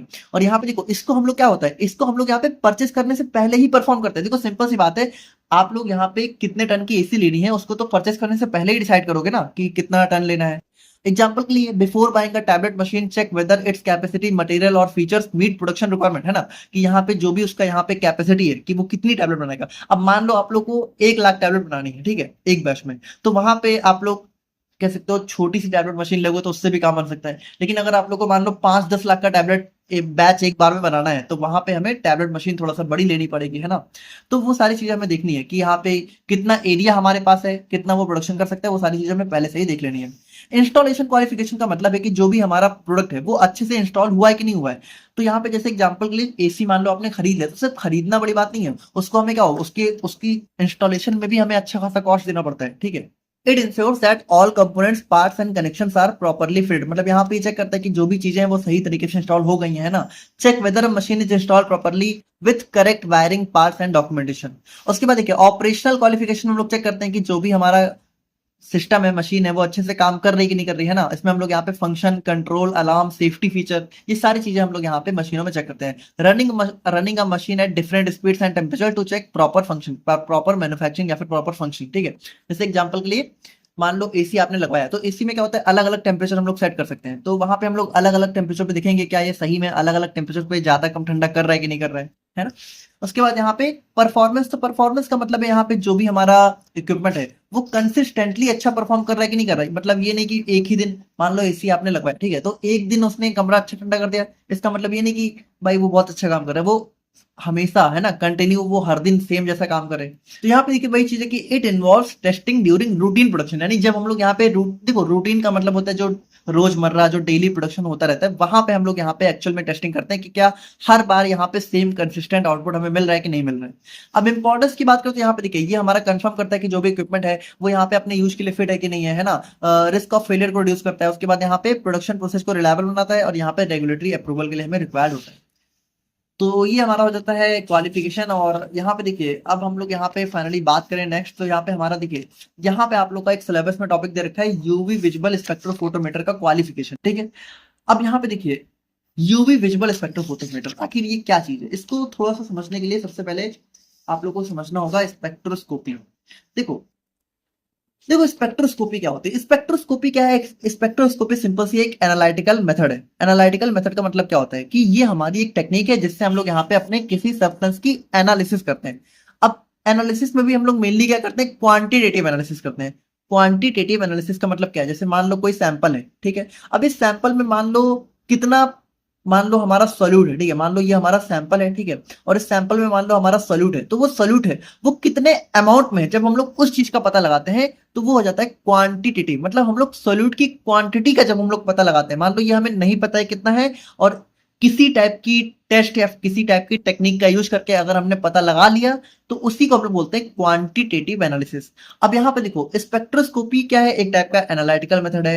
एनालिटिकल मेथड में भी क्या करता है, क्वांटिटी को पता लगाता है। अब पता कैसे लगाता है, पता लगाता है ये लाइट की हेल्प से। सबसे इंपॉर्टेंट चीज यही है, जो स्पेक्ट्रोस्कोपी है इसमें हम लोग यहाँ पे लाइट की हेल्प से अपने किसी अननोन सैंपल की क्वांटिटी का पता लगाते हैं।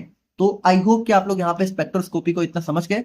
अब देखिए अब अगर हम लोग यहाँ पे देखें तो स्पेक्ट्रोस्कोपी में क्या होता है, स्पेक्ट्रोस्कोपी में भी आप लोग देखो तो बहुत सारे अलग अलग टाइप होते हैं, जैसे यूवी विजिबल हो गया, इंफ्रारेड हो गया। तो ये टाइप हमारे किस चीज पे डिपेंड करता है? देखो एक्चुअल में होता क्या है कि देखो यहाँ पे स्पेक्ट्रोस्कोपी में हम लोग क्या होता है, लाइट का हेल्प करते हैं, लाइट का यूज करते हैं ना, लाइट की हेल्प से क्वांटिटी का पता लगाते हैं। अब देखो जो लाइट होती है ना, तो लाइट में आप लोग को पता हो कि लाइट जो है बहुत सारी डिफरेंट वेवलेंथ में एग्जिस्ट करती है, ठीक है। मतलब जो लाइट है उसमें बहुत सारी अलग अलग टाइप की वेवलेंथ हमें देखने को मिलती है। जैसे लाइट में ही मान लो जो हमारी गामा रेज होती है, इनकी वेवलेंथ हमारी बहुत ही कम होती है, 0.01 नैनोमीटर से भी कम होती है। एक्स रेज की जो वेवलेंथ होती है वो यहाँ पे 0.01 से 10 नैनोमीटर तक होती है। यूवी यूवी जो हमारी यूवी रेज होती है, देखो ये सारी क्या है, ये सारी हमारी लाइट रेज है, ठीक है। अब इन लाइट रेज में जैसे हमारी गामा रेज का वेवलेंथ बहुत ही कम होता है, एक्स रेज का चलो थोड़ा ठीक ठाक, यूवी का चलो थोड़ा ठीक है। अब विजिबल लाइट देखो, विजिबल लाइट हमारी जैसे वो लाइट होती है जो कि हमें दिखती है, इसका नाम ही है विजिबल। विजिबल मतलब वो लाइट जो कि हमें आंखों से दिखती है, ठीक है। तो इसकी वेवलेंथ हमारी 400 से लेकर 700 नैनोमीटर तक होती है। अब यहाँ पे देखो इस वाले स्पेक्ट्रोस्कोपी का क्या नाम है, यूवी विजिबल। यूवी विजिबल का क्या मतलब है? यूवी विजिबल का मतलब है ये हमारी एक ऐसी टाइप की स्पेक्ट्रोस्कोपी है जिसमें हम लोग यहाँ पे यूवी और विजिबल लाइट का यूज करके अपने किसी अननोन सैंपल की क्वांटिटी का पता लगाते हैं। इतना आप लोग समझ गए? यूवी विजिबल स्पेक्ट्रोस्कोपी क्या होती है? यूवी विजिबल स्पेक्ट्रोस्कोपी एक ऐसी स्पेक्ट्रोस्कोपी टेक्निक होती है जिसमें हम लोग यहाँ पे यूवी और विजिबल लाइट की, मतलब कह सकते हो यूवी और विजिबल लाइट की जो वेवलेंथ होती है उनका यूज करके हम लोग यहाँ पे किसी अननोन सैंपल की क्वांटिटी का पता लगाते हैं। आई होप आप लोग को इतना समझ में आ गया होगा। देखो इसका क्वालिफिकेशन समझने से पहले आप लोग को इसका प्रिंसिपल समझना होगा और उसका इंस्ट्रूमेंटेशन समझना होगा। अब देखो यूवी विजिबल स्पेक्ट्रोस्कोपी में क्या क्या चीजें होती हैं, तो देखो सबसे पहले तो एक लाइट सोर्स होता है जिसमें से लाइट हमारी निकलती है। अब देखो लाइट सोर्स के बाद यहाँ पे एक हमारा दूसरा चीज होता है मोनोक्रोमेटर। मोनोक्रोमेटर देखो, अब ये मोनोक्रोमेटर का काम क्या होता है? देखो जो लाइट होती है, ठीक है, जैसे मान लो ये हमारा लाइट सोर्स है, तो ये जो लाइट सोर्स है ये डिफरेंट डिफरेंट टाइप की वेवलेंथ की लाइट निकालेगा। लेकिन हमें क्या चाहिए? हमें चाहिए सिर्फ यूवी विजिबल। तो यहाँ पे मोनोक्रोमेटर क्या होता है, ये जो डिफरेंट डिफरेंट टाइप की वेवलेंथ वाली लाइट है, इनमें से जो हमारे रिक्वायर्ड वेवलेंथ वाली लाइट है उनको यहाँ पे सेलेक्ट करता है, मतलब उन्हीं को आगे भेजता है। तो यहाँ पे देखिए सबसे पहले लाइट सोर्स हमने लिया, यहाँ से हमारी बहुत सारी अलग अलग टाइप की रेज पास हुई, इनमें से जो हमारे काम की रे है उसको यहाँ पे इस मोनोक्रोमेटर ने पकड़ा, उसको आगे भेजा। अब इस लाइट को बहुत ध्यान सुनना, इस लाइट को हम लोग क्या करेंगे, अपने सैंपल से पास करेंगे, ठीक है। ये कौन सा सैंपल है? ये वो सैंपल है जिसकी क्वांटिटी हमें पता लगानी है, जिसकी क्वांटिटी हमें अननोन है। अब यहाँ पे होगा क्या, जैसे ही आप लोग अपनी यूवी विजिबल लाइट को इस सैंपल के अंदर से पास करोगे, ठीक है, तो अंदर से पास करने के बाद क्या होगा, थोड़ी देर बाद आप लोग देखोगे तो लाइट यहाँ पे बाहर में निकल जाएगी, सिंपल सी बात है। लेकिन अब यहाँ पे देखो डिफरेंस क्या होगा। देखो जितनी लाइट आपने यहाँ पे सैंपल के अंदर से पास करी थी उतनी ही लाइट बाहर नहीं निकलेगी, बल्कि थोड़ी कम लाइट बाहर निकलेगी। क्यों? क्योंकि यहाँ पे देखो ये जो सैंपल है इसमें हमारा क्या होगा, इसमें हमारा सॉल्यूट है ना, और इसी सॉल्यूट को हमें पता लगाना है। अब होगा क्या, जब आप लोग अपनी यूवी विजिबल लाइट को इसके अंदर से पास करोगे अपने सैंपल के अंदर से, तो जो सैंपल का सॉल्यूट होगा वो क्या होगा, वो यहाँ पे कुछ लाइट को एब्जॉर्ब कर लेगा। अब ऐसे बिल्कुल सिंपली समझो, जितना ज्यादा सॉल्यूट होगा उतना ज्यादा लाइट वो एब्जॉर्ब कर लेगा। अगर बहुत कम है तो बहुत कम लाइट एब्जॉर्ब करेगा, और अगर बहुत ज्यादा है, मान लो यहाँ पे हमारा सोल्यूट बहुत ज्यादा है, तो वो कह सकते हो यूवी विजिबल लाइट जो आपने पास करी है उसमें से ज्यादा लाइट वो एब्जॉर्ब कर लेगा, और जो बची हुई लाइट होगी वो यहाँ पे क्या होगा, वो यहाँ पे हमारी पास हो जाएगी, वो यहाँ पे हमारी आगे ट्रांसमिट हो जाएगी। अब यहाँ पे देखिए, यहाँ पे बहुत सिंपली समझो, मान लो आपने 100 इंटेंसिटी की लाइट पास करी। देखो कितनी लाइट आप लोग पास करो ये आप लोग को पता होता है, ठीक है। मान लो आपने 100 इंटेंसिटी की यूवी विजिबल लाइट पास करी, और यहाँ पे आपने क्या देखा कि जो यार लाइट बाहर निकल रही है वो सिर्फ 50 इंटेंसिटी की बची है। इसका मतलब क्या हुआ, इसका मतलब 50 हमारी सैंपल ने एब्जॉर्ब कर ली। अब ये जितनी लाइट यहाँ पे सैंपल ने एब्जॉर्ब करी है, इसी को हम लोग क्या होता है, इसी को हम लोग यहाँ पे कंसेंट्रेशन से रिलेट करके यहाँ पे अपने सैंपल की कंसेंट्रेशन का पता लगा लेते हैं। तो यहाँ पे देखो और भी बहुत सारी चीजें होती है, जैसे जब लाइट हमारी पास होती है तो यहाँ पे हमारा एक डिटेक्टर लगा होता है जो कि यहाँ पे कितनी लाइट पास हो रही है उसको डिटेक्ट करता है, और डिटेक्ट करने के बाद क्या होता है, हमारा रिकॉर्डर होता है जो कि हमारा फाइनली जो है ग्राफ के, मतलब इस तरीके से पीक के फॉर्म में हमारा ग्राफ शो करता है, और इसी से हम लोग यहाँ पे पता लगा लेते हैं कि हमारा सैंपल कितनी क्वांटिटी में है, ठीक है। तो देखो ये सारी चीजें कैसे क्या होती है बहुत डिटेल में आप लोग को बस पढ़ना है। बस आप लोग 7 सेम में जाने वाले हो ना, तुरंत 7 सेम में आप लोग जाओगे तो आप लोग को इंस्ट्रूमेंटल मेथड ऑफ एनालिसिस एक सब्जेक्ट मिलेगा, उसमें पहली ही यूनिट 1 का पहला ही टॉपिक आप लोग का यूवी विजुअल स्पेक्ट्रोस्कोपी है, वहां पे आप लोग डिटेल में पढ़ सकते हो। और अगर अभी आप लोग पढ़ना चाहते हो तो अभी भी इसका लेक्चर अवेलेबल है, आप लोग यहाँ पे सर्च करके यूट्यूब पे देख सकते हो, परफेक्ट फॉर्म में से याद कर लेना। बाकी मैंने आप लोग को एक मोटी मोटा समझा दिया कि यूवी विजिबल स्पेक्ट्रोस्कोपी में क्या होता है। अब देखो सिंपल सी बात है, देखो यहाँ पे मैंने आप लोगों को इसका प्रिंसिपल वगैरह तो समझा ही दिया कि इसमें हम लोग क्या करते हैं, इसमें हम लोग अल्ट्रावायलेट और विजिबल लाइट का यूज करके अपने अननोन सैंपल की क्वांटिटी का पता लगाते हैं। और इसमें देखो इसमें क्या क्या चीजें होती है, इसमें हमारा लाइट सोर्स होता है, देखो ये लाइट सोर्स हो गया, ये हमारा एक मोनोक्रोमेटर हो गया, उसके बाद हमारा सैंपल होल्डर, तो ये हमारा सैंपल होल्डर हो गया, उसके बाद ये हमारा डिटेक्टर हो गया, ठीक है, उसके बाद ये हमारा रिकॉर्डर हो गया। तो ये सारी चीजें हमारी यूवी विजुअल स्पेक्ट्रोफोटोमीटर में देखो यूवी विजुअल स्पेक्ट्रोस्कोपी क्या एक टेक्निक है, और यूवी विजुअल स्पेक्ट्रोफोटोमीटर क्या है, हमारा इंस्ट्रूमेंट का वो सेट है, ठीक है, मतलब हमारी वो सारी चीजें जो कि यूवी विजुअल स्पेक्ट्रोस्कोपी में यूज होती हैं, उसको हम लोग बोल देते हैं यूवी विजुअल स्पेक्ट्रोफोटोमीटर, ठीक है, सिंपल। अब qualification of UV visual spectrophotometer का क्या मतलब है भाई, क्या मतलब है, बहुत सिंपल है। क्वालिफिकेशन का मतलब है कि ये जो भी हमारा इक्विपमेंट है, ठीक है, ये जो भी हमारा पूरा सिस्टम है, ये पूरा सिस्टम क्या सही है, क्या ये सही से काम कर रहा है कि नहीं कर रहा है, इसी को चेक करना होता है। इसी को चेक करने को हम लोग यहाँ पे बोलते हैं क्वालिफिकेशन। तो क्वालिफिकेशन में हम लोग क्या करते हैं, हम लोग यहाँ पे देखते हैं कि जो भी इंस्ट्रूमेंट है वो प्रॉपरली इंस्टॉल्ड है कि नहीं है, वो यहाँ पे अच्छे से ऑपरेट कर रहा है, वो अच्छे से काम कर रहा है कि नहीं कर रहा है, और क्या वो एक्यूरेट और रिलायबल रिजल्ट दे रहा है कि नहीं दे रहा है, वो सारी चीजें हम लोग यहाँ पे चेक करते हैं। अब आप लोग को पता है क्वालिफिकेशन में हमारी 4 स्टेप होती हैं, design qualification, installation qualification, operation qualification और परफॉर्मेंस क्वालिफिकेशन। तो ये चारों चीजें हम लोग यहाँ पे अपने यूवी विजुअल स्पेक्ट्रोफोटोमीटर के केस में चेक कर लेंगे। तो सबसे पहले हम लोग अगर डिजाइन क्वालिफिकेशन की बात करें, तो यहाँ पे देखो, यहाँ पे ये क्या करता है, ये कंफर्म करता है कि जो भी हमारा डिजाइन और स्पेसिफिकेशन है वो यहाँ पे सही से है कि नहीं, मतलब जो भी हमारा स्पेक्ट्रोफोटोमीटर का पूरा डिजाइन है वो हमारे इंटेंडेड यूज के लिए सही है कि नहीं है, मतलब मान लो कितने सैंपल का हमें एनालिसिस करना है, उसके हिसाब से क्या ये प्रॉपरली डिजाइंड है कि नहीं है ना। It involves checking parameters like wavelength, range, accuracy, resolution and software features, ठीक है। जैसे यहाँ पे क्या होता है, पूरा एक कंप्यूटर सिस्टम भी होता है, तो वहां पे जो भी सॉफ्टवेयर का फीचर है, ठीक है, और यहाँ पे जो भी वेवलेंथ रेंज है, ठीक है, मतलब वो कितनी रेंज की लाइट पास हो रही है, तो ये सारी चीजें हम लोग यहाँ पे डिजाइन क्वालिफिकेशन में चेक करते हैं। इंस्टॉलेशन क्वालिफिकेशन में सिंपल सी बात हम लोग चेक करते हैं कि जो भी हमारा कंपोनेंट्स है वो प्रॉपर्ली इंस्टॉल्ड है कि नहीं है ना, लाइट हमारी पावर सप्लाई अच्छे से अवेलेबल है कि नहीं है, और मैनुअल्स और डॉक्यूमेंट्स, मतलब यहाँ पे जो भी हमारा यूजर मैनुअल होता है, ठीक है, उसकी उसी के अकॉर्डिंग हम लोग यहाँ पे इसको यूज कर रहे हैं कि नहीं कर रहे हैं। ऑपरेशनल क्वालिफिकेशन हम लोग यहाँ पे चेक करते हैं कि जो भी हमारा यूवी विजुअल स्पेक्ट्रोफोटोमीटर है वो अच्छे से ऑपरेट कर रहा है कि नहीं कर रहा है, वो वेवलेंथ की एक्यूरेसी को इंश्योर करने, जैसे देखो जो भी वेवलेंथ हमारी पास हो रही है वो एक्यूरेट है कि नहीं। जैसे मान लो यूवी विजुअल स्पेक्ट्रोस्कोपी है, तो जो लाइट हमारी पास होनी चाहिए वो यूवी विजुअल ही होनी चाहिए, पता चले वो गामा रे को भी पास कर दे रहा है, एक्सरे को भी पास कर दे रहा है, तो वो सारी चीजें नहीं होनी चाहिए। फोटोमेट्रिक एक्यूरेसी, देखो फोटोमेट्रिक का मतलब ये होता है कि जो हमारी लाइट पास हो रही है, देखो लाइट को हम लोग यहाँ पे फोटॉन्स भी बोल सकते हैं, ठीक है। तो फोटोमेट्रिक का मतलब है कि जो भी लाइट हमारी पास हो रही है, मेट्रिक मतलब मेजरमेंट हो गया, तो जो लाइट हमारी पास हो रही है उसको, वो हमारी सही से मेजर हो रही है कि नहीं हो रही है, मतलब ये जो हमारा डिटेक्टर है, रिकॉर्डर है, ये अच्छे से मेजर कर पा रहा है कि नहीं कर पा रहा है कि कितनी लाइट हमारी निकल रही है। और उसके बाद यहाँ पे स्ट्रे, देखो स्ट्रे का मतलब होता है अनवांटेड। देखो कभी कभी क्या होता है कि कुछ, जैसे यूवी विजुअल क्या है, हमारे काम की लाइट है, अब कभी कभी मान लो इसके अलावा कुछ अनवांटेड लाइट रेंज भी हमारी पास हो रही है, तो वो जो अनवांटेड लाइट रे हैं वो यहाँ पे ब्लॉक हो जा रही कि नहीं हो जा रही, कहीं वो हमारे सैंपल में पास तो नहीं हो रही है, तो वो सारी चीजें भी चेक करना। उसके बाद रेजोल्यूशन का सिंपल सा मतलब यही है, देखो यहाँ पे होता है क्या है, रिकॉर्डर में हमारी कुछ इस तरीके से आप लोग देखोगे तो ग्राफ बनता है, ग्राफ में हमारी कुछ पीक्स बनती हैं, तो ये पीक हमारी अच्छे से है कि नहीं है, मतलब ये पीक हमारी बिल्कुल क्लियर शो हो रही कि नहीं हो रही है, वो सारी चीजें हमारी रेजोल्यूशन टेस्ट में आ जाती है। परफॉर्मेंस में हम लोग यहाँ पे मतलब सिंपली यही चेक करते हैं कि जो भी हमारा स्टैंडर्ड सैंपल है, सबसे पहले हम लोग उसकी एनालिसिस करते हैं। स्टैंडर्ड मतलब जिसका हमें ऑलरेडी से पता होता है कि इसका कंसेंट्रेशन कितना होगा, तो उसी का कंसेंट्रेशन सबसे पहले हम लोग मेजर करेंगे। अगर जितना हमें पता है सेम उतना रिजल्ट आ रहा है, इसका मतलब क्या है, इसका मतलब जो यूवी विजुअल स्पेक्ट्रोफोटोमीटर है वो अच्छे से परफॉर्म कर रहा है। अगर नहीं तो हम लोग क्या करेंगे, हम लोग यहाँ पे दोबारा से चेक करेंगे, दोबारा से इसको एडजस्ट करेंगे, इसका कैलिब्रेशन करेंगे, और यहाँ पे हम लोग इसको 2-3 बार चेक करेंगे, है ना। हम लोग देखेंगे क्या एक ही रिजल्ट को वो रिप्रोड्यूस कर पा रहा है कि नहीं कर पा रहा है, एक्यूरेसी है कि नहीं है उसके अंदर, तो ये सारी चीजें हमारी यहाँ पे हो जाती हैं। तो ये हमारा सिंपल सा हो जाता है यूवी विजुअल स्पेक्ट्रोफोटोमीटर का क्वालिफिकेशन। और अब नेक्स्ट हम लोग यहाँ पे बात करें अपने एनालिटिकल मेथड वैलिडेशन के बारे में। तो देखो एनालिटिकल मेथड वैलिडेशन का क्या मतलब है कि जो भी हम लोग यहाँ पे एनालिसिस की टेक्निक यूज करने वाले हैं वो अच्छे से काम कर रही कि नहीं कर रही है। जैसे मान लो देखो यहाँ पे क्या है, जैसे ये हमारी क्या है, जैसे स्पेक्ट्रोस्कोपी आप लोग यूज कर रहे हो, तो स्पेक्ट्रोस्कोपी क्या एक टाइप का एनालिटिकल मेथड है। एनालिटिकल मेथड में क्या होता है कि हम लोग यहाँ पे पता लगाते हैं, एनालिसिस करते हैं।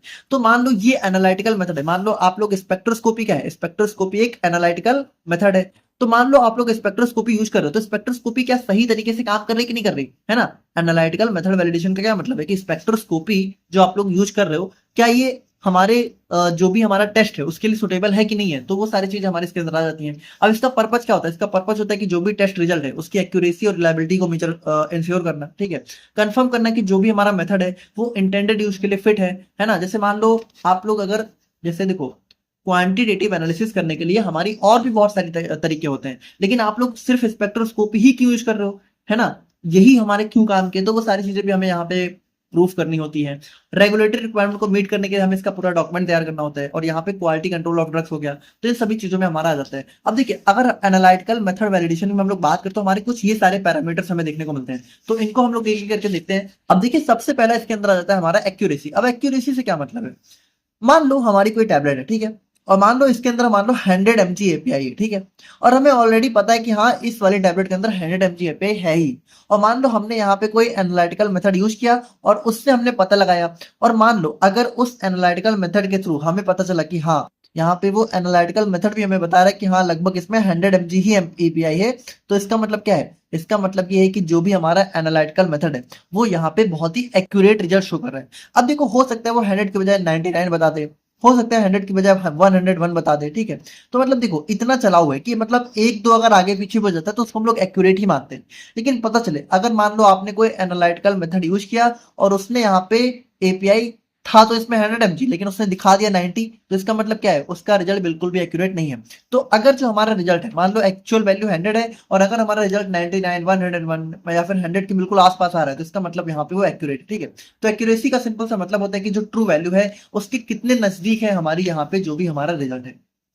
अब प्रिसीजन की अगर हम लोग यहाँ पे बात करें, देखिए प्रिसीजन का सिंपल सा मतलब होता है रिप्रोड्यूसिबिलिटी ऑफ रिजल्ट। मतलब यहाँ पे देखिए, यहाँ पे मान लीजिए कि हमारी टैबलेट है, ठीक है, अब इसमें मान लो आप लोग को एपीआई मेजर करना है। मान लो एक बार आपने मेजर किया तो 100 mg आया, ठीक है, मान लो दूसरी बार आपने किया तो 99 आया, मान लो तीसरी बार आपने किया तो फिर से 100 आ गया, ठीक है, चौथी बार किया तो 100, 100.1 आ गया, ठीक है, 0.1 आ गया, मतलब लगभग यहाँ पे 100 के आसपास ही आ रहा है। तो यहाँ पे इस रिजल्ट को हम लोग बोल देंगे कि ये रिजल्ट हमारा प्रिसाइज भी है। मतलब बार बार जब हम लोग यहाँ पे रीडिंग्स ले रहे हैं तो हमें सिमिलर सी ही रीडिंग मिल रही है। मतलब अब मान लो आप लोग यहाँ पे रीडिंग ले रहे हो, मान लो एक बार 100 mg आया और दूसरी बार सीधे 110 आ गया, तीसरी बार 90 आ गया, तो यहाँ पे क्या है? हमारा रिजल्ट बार बार अलग अलग रीडिंग में बहुत ही अलग अलग हो जा रहा है, तो वहां पे प्रिसीजन बिल्कुल भी नहीं होगा। स्पेसिफिसिटी, देखो स्पेसिफिसिटी का मतलब है कि जैसे मान लो एक टैबलेट है, ठीक है, तो टैबलेट के अंदर मान लो आप लोग यहाँ पे एपीआई को मेजर कर रहे हो। अब टैबलेट में एपीआई के अलावा एक्सिपिएंट्स भी हैं और भी थोड़ा बहुत इम्प्योरिटी भी कभी कभी हो सकती है। तो आप लोग यहाँ पे क्या है, आप लोग मान लो कोई टेस्ट लगा रहे हो जिससे हमें एपीआई को मेजर करना है। अब इस टेस्ट का काम क्या है? इस एनालिटिकल मेथड का काम है एपीआई को मेजर करना। तो क्या वो सिर्फ एपीआई को ही मेजर कर रहा है? कहीं वो यहाँ पे एक्सिपिएंट या फिर बाकी चीजों से डिस्टर्ब तो नहीं हो जा रहा? देखो, स्पेसिफिसिटी का मतलब स्पेसिफिक, स्पेसिफिक मतलब क्या होता है? किसी चीज के लिए स्पेसिफिक होना, स्पेशल होना, है ना, कि उसी पे काम करना। तो यहाँ पे देखो, it is the ability to measure only the required drug without interference other substance like impurity excipient should not affect the result, ठीक है। तो ये हमारा स्पेसिफिसिटी हो जाता है। लीनियरिटी, देखो लीनियरिटी का सिंपल सा मतलब है, मान लो आप लोग ने एक बार अगर मान लो 100 mg मान लो हमारा एपीआई है, ठीक है, और इसको आपने मेजर किया।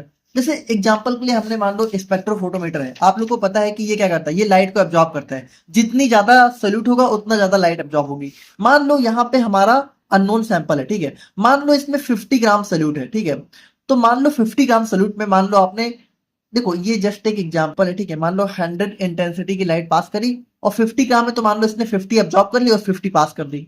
तो क्या अब मान लो दूसरी बार आपने इसमें क्या हुआ, 75 कर दिया सोल्यूट को, तो क्या सोल्यूट की कंसंट्रेशन बढ़ाने पे लाइट का एब्जॉर्बेंस भी बढ़ रहा है कि नहीं बढ़ रहा है? जैसे मान लो अब अगर इसमें 75 हो गया तो अब यहाँ पे लाइट भी, देखो लाइट ज्यादा एब्जॉर्ब होनी चाहिए, यानी 75 है तो मान लो 75 लाइट एब्जॉर्ब होनी चाहिए, हो जानी चाहिए, यानी सिर्फ 25 लाइट बाहर निकलनी चाहिए। तो देखिए, इसी चीज को बोलते हैं, हमारा क्या बोलते हैं, इसी चीज को बोलते हैं लीनियरिटी। लीनियरिटी का मतलब होता है कि जो भी हमारा रिजल्ट है वो कंसेंट्रेशन के डायरेक्टली प्रोपोर्शनल है कि नहीं है। मतलब कंसेंट्रेशन बढ़ाने पे हमारा कह सकते हो एब्जॉर्बेंस या फिर जो भी चीज है वो यहाँ पे वो भी बढ़ रही है कि नहीं बढ़ रही है। जैसे if concentration doubles absorbance should also increase proportionally, ठीक है, जितना हमारा कंसेंट्रेशन बढ़ रही है उसी के हिसाब से हमारा एब्जॉर्बेंस भी बढ़ना चाहिए। रेंज, देखो रेंज का मतलब क्या होता है? जैसे देखो, मान लो अगर जो हमारी रेंज है, जैसे एग्जांपल के लिए मान लो किसी हमारा इंस्ट्रूमेंट की, किसी इक्विपमेंट की रेंज है 0.1 mg से लेके 100 mg तक, 100 mg तक। तो इसका मतलब क्या है? इसका मतलब ये है कि मान लो आप लोग की जो टैबलेट है अगर उसमें 0.1 mg से लेके 100 mg के बीच में कुछ भी अमाउंट ऑफ एपीआई है, तब तो ये हमारा बता देगा कि कितना एपीआई है। लेकिन अगर जो आप लोग का एपीआई है वो 0.1 से भी कम है, मान लो कोई टैबलेट है, अब इसमें मान लो 0.01 mg एपीआई है, या फिर मान लो इसमें 100 से ज्यादा, यानी कि लगभग मान लो इसमें 500 mg एपीआई है, तो अगर जो हमारा इक्विपमेंट की रेंज है अगर वो 0.1 mg से लेके 100 mg तक है, तो यहाँ पे इन दोनों एपीआई को वो नहीं पता कर पाएगा। रेंज का मतलब है कि minimum to maximum concentration where method works properly within this range method gives accurate and precise result. यानी कि अगर जो रेंज है 0.1 mg से 100 mg है, तो ये इसी के बीच में अच्छी रिजल्ट देगा। अगर इससे कम या इससे ज्यादा एपीआई होगा तो फिर वो अच्छे से मेजरमेंट नहीं करेगा। समझ गए? उसके बाद देखो लिमिट ऑफ डिटेक्शन। देखो लिमिट ऑफ डिटेक्शन का क्या मतलब है, जैसे देखो मान लो अगर इक्विपमेंट की, मान लो कोई हमारा इक्विपमेंट है, उसकी लिमिट ऑफ डिटेक्शन है 0.1 mg, तो 0.1 mg लिमिट ऑफ डिटेक्शन का मतलब है कि मान लो जो टैबलेट है, अगर इस टैबलेट में 0.1 mg एपीआई है, ठीक है, तो यहाँ पे क्या होगा, 0.1 mg एपीआई तक को यहाँ पे ये जो हमारा इक्विपमेंट है, जिस भी इक्विपमेंट में आप लोग यहाँ पे वैलिडेशन कर रहे हो, ये या फिर जो भी हमारा एनालिटिकल मेथड है, ठीक है, तो इस मेथड से आप लोग 0.1 mg तक के एपीआई को डिटेक्ट कर सकते हो। देखो डिटेक्ट कर सकते हो, जरूरी नहीं कि आप लोग ये पता लगा पाओ कि हाँ 0.1 mg एपीआई है। जैसे मान लो कोई टैबलेट, ठीक है, अब इसके अंदर कोई एपीआई है कि नहीं है, तो अगर वो 0.1 mg तक है तो आप लोग ये पता लगा लोगे कि हाँ इसके अंदर कुछ ना कुछ एपीआई प्रेजेंट है, ठीक है, मतलब 0.1 mg तक अगर एपीआई है, तो यहाँ पे ये जो हमारा मेथड है, ये जो भी हमारा एनालिटिकल, देखो हम लोग क्या पढ़ रहे हैं, हम लोग पढ़ रहे हैं एनालिटिकल मेथड वैलिडेशन। तो जो भी एनालिटिकल मेथड आप लोग यूज कर रहे हो, तो अगर इसकी डिटेक्शन लिमिट 0.1 mg है, तो 0.1 mg तक के एपीआई को ये डिटेक्ट कर लेगा, मतलब पता लगा लेगा कि हाँ इसमें एपीआई है। लेकिन जरूरी नहीं है कि 0.1 mg एपीआई को ये क्वांटिफाई भी कर ले, है ना।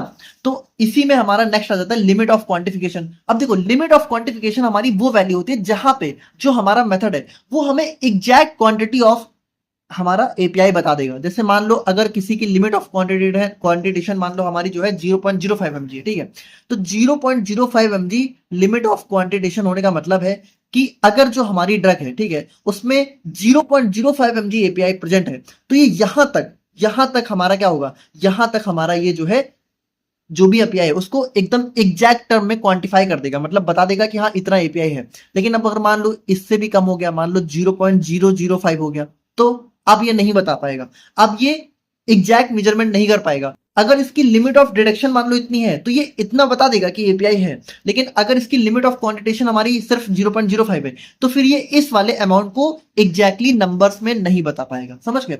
और रोबस्टनेस, देखो रोबस्टनेस का मतलब है कि मान लो, जैसे मान लो हम लोग यहाँ पे पीएच मीटर से पीएच को मेजर कर रहे हैं, ठीक है, और मान लो पीएच मीटर से हम लोग पीएच को मेजर कर रहे हैं, तो मान लो अगर आसपास के एटमॉस्फेयर में थोड़ा बहुत चेंज हो गया, ठीक है, टेम्परेचर वगैरह थोड़ा इधर उधर हो गया, तो कहीं वो पीएच की रीडिंग कहीं चेंज तो नहीं हो जा रही है ना, slide changes in temperature, pH या फिर वेवलेंथ से कहीं जो हमारा रिजल्ट है वो अफेक्ट तो नहीं हो जा रहा है। तो जितना ज्यादा वो कम अफेक्ट होगा उतनी ज्यादा उसके अंदर रोबस्टनेस होगी, ठीक है। तो ये हमारे एनालिटिकल मेथड वैलिडेशन में कुछ कंपोनेंट्स आ जाते हैं। आई होप कि आप लोग समझ गए होंगे।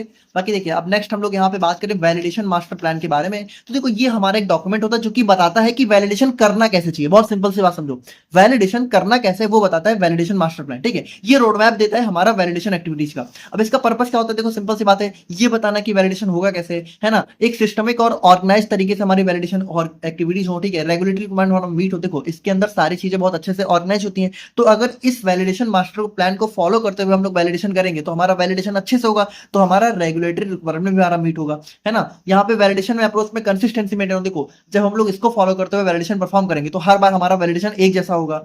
उसके बाद यहाँ पे रूल्स एंड रिस्पॉन्स, देखो आपको पता है वैलिडेशन करते समय या फिर कुछ भी काम करते समय एक हमारा इंडस्ट्री में बहुत सारे लोग होते हैं, सबकी अलग अलग रिस्पॉन्सिबिलिटी होती है। तो किसकी क्या रिस्पॉन्सिबिलिटी है, किसका क्या रोल है, वो भी हमारा ही बताता है। उसके बाद यहाँ पे प्रॉपर डॉक्यूमेंटेशन एंड कंट्रोल, मतलब मान लो कोई प्रॉब्लम आ रही है तो उसको कैसे कंट्रोल करना है, वो सारी चीजें भी हमारी यहाँ पे इसके अंदर मेंशन होती है। अब इसमें गाइडलाइंस की बात करते हैं, यहाँ पे देखिए वैलिडेशन मास्टर प्लान हमारा एक जो है वेल स्ट्रक्चर होना चाहिए, है ना। यहाँ पे क्वालिटी एश्योरेंस का जो हेड है वो अप्रूव होना, उससे अप्रूव होना चाहिए। उसके बाद यहाँ पे जीएमपी और रेगुलेटरी गाइडलाइंस को हमारा फॉलो होना चाहिए, मतलब जब भी हम लोग यहाँ पे वैलिडेशन मास्टर प्लान बना रहे हैं तो वो जीएमपी को फॉलो करते हुए हम लोग बनाए। उसके बाद यहाँ पे ऑल वैलिडेशन एक्टिविटीज हमारी जो भी है वो प्लान होनी चाहिए, सबके रोल यहाँ पे प्रॉपरली डिफाइन होने चाहिए, और यहाँ पे पीरियोडिकली मतलब टाइम पे, हर 1 साल पे, हर 6 महीने पे, हर 2 साल पे इसको हमें रिव्यू करते रहना चाहिए।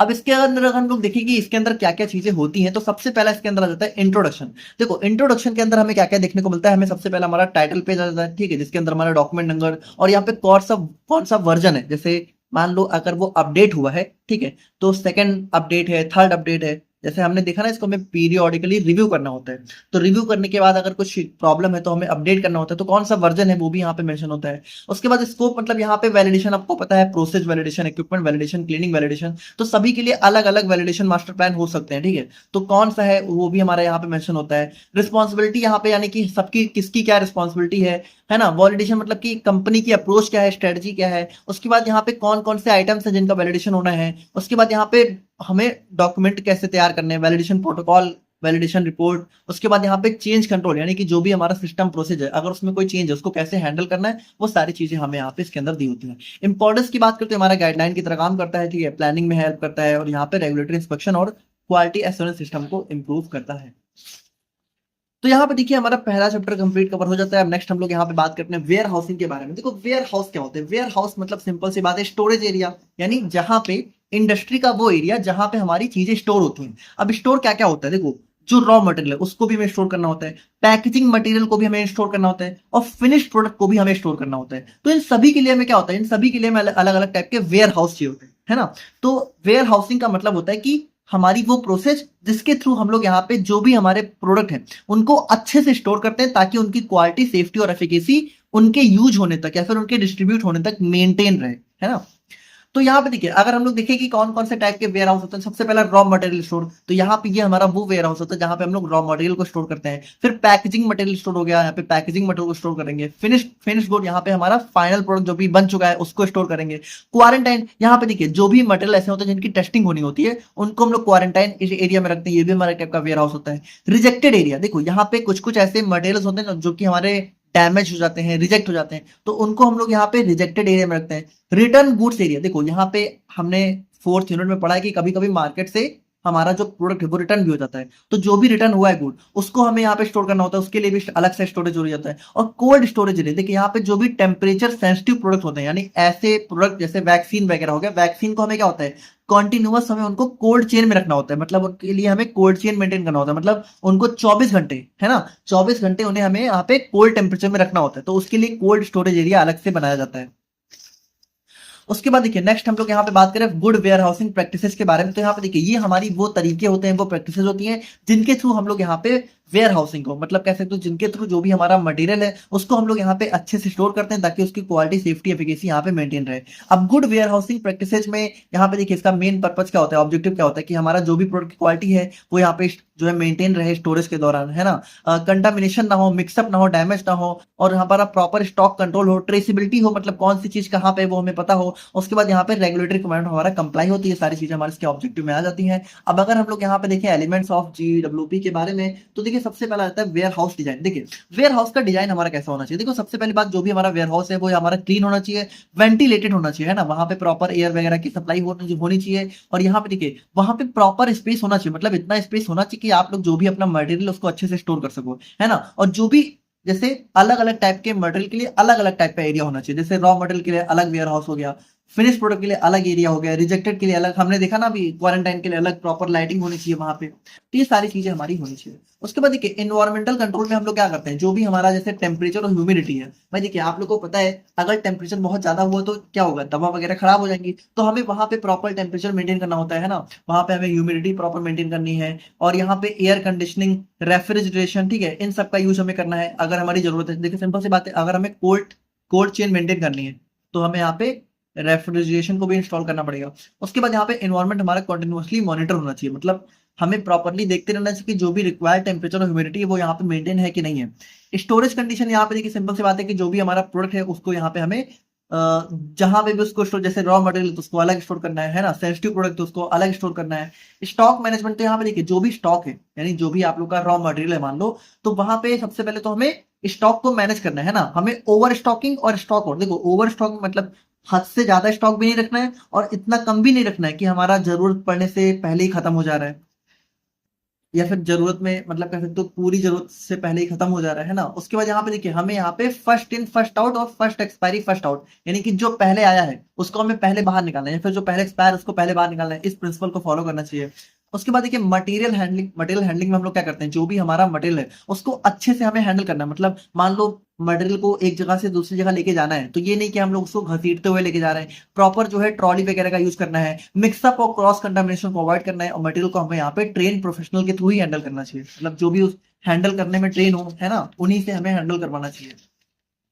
डॉक्यूमेंटेशन मतलब यहाँ पे देखिए जो भी हमारा कह सकते हो गुड रिसीप्ट है, मतलब कि कितना सामान आप लोग को मिला है। स्टॉक रजिस्टर हो गया जहाँ पे पता होता है कि हमें कितना स्टॉक है हमारे पास, और डिस्ट्रीब्यूशन यानी कितना स्टॉक हमने डिस्ट्रीब्यूट किया है। तो उन सभी चीजों का एक डॉक्यूमेंटेशन और रिकॉर्ड हमें मेंटेन करके रखना चाहिए। और यहाँ पे देखिए सिर्फ जो ऑथराइज्ड मतलब जिनको मतलब कह सकते हो जिनको अप्रूवल मिला है वही लोग यहाँ पे हमारा जा पाए उस वेयर हाउस में, है ना। सबकी एंट्री वहां पे नहीं होनी चाहिए। और यहाँ पे प्रोडक्शन होना चाहिए थेफ्ट, मतलब कि चोरी वगैरह ना हो, है ना। अनऑथराइज्ड एंट्री के लिए हमारा अलार्म वगैरह होना चाहिए। जैसे वहां पे पूरा प्रॉपर अलार्म वगैरह होता है वहां पे, मतलब वेयर हाउस में सभी लोग नहीं जा सकते, वहां पे कुछ पासवर्ड वगैरह होते हैं, है ना, तो वो सभी को नहीं पता होते हैं। हैंडलिंग ऑफ रिटर्न गुड, तो यहाँ पे देखिए प्रॉपर सेपरेट स्टोरेज है ना, प्रॉपर सेपरेट स्टोरेज एरिया हमारा होता है रिटर्न गुड्स के लिए। मतलब जो भी प्रोडक्ट हमारे मार्केट से वापस आते हैं उनके लिए अलग से एरिया होता है, ताकि उनको बाद में अच्छे से इन्वेस्टिगेट किया जा सके। अब इंपॉर्टेंस देखिए क्या होता है कि हमारा ड्रग की क्वालिटी स्टेबिलिटी मेंटेन रहती है, एरर और कंटामिनेशन के चांसेस रिड्यूस होते हैं, रेगुलेटरी कंप्लायंस इंश्योर होती है, और यहाँ पे हमारा स्टोरेज और डिस्ट्रीब्यूशन यहाँ पे इंप्रूव होता है।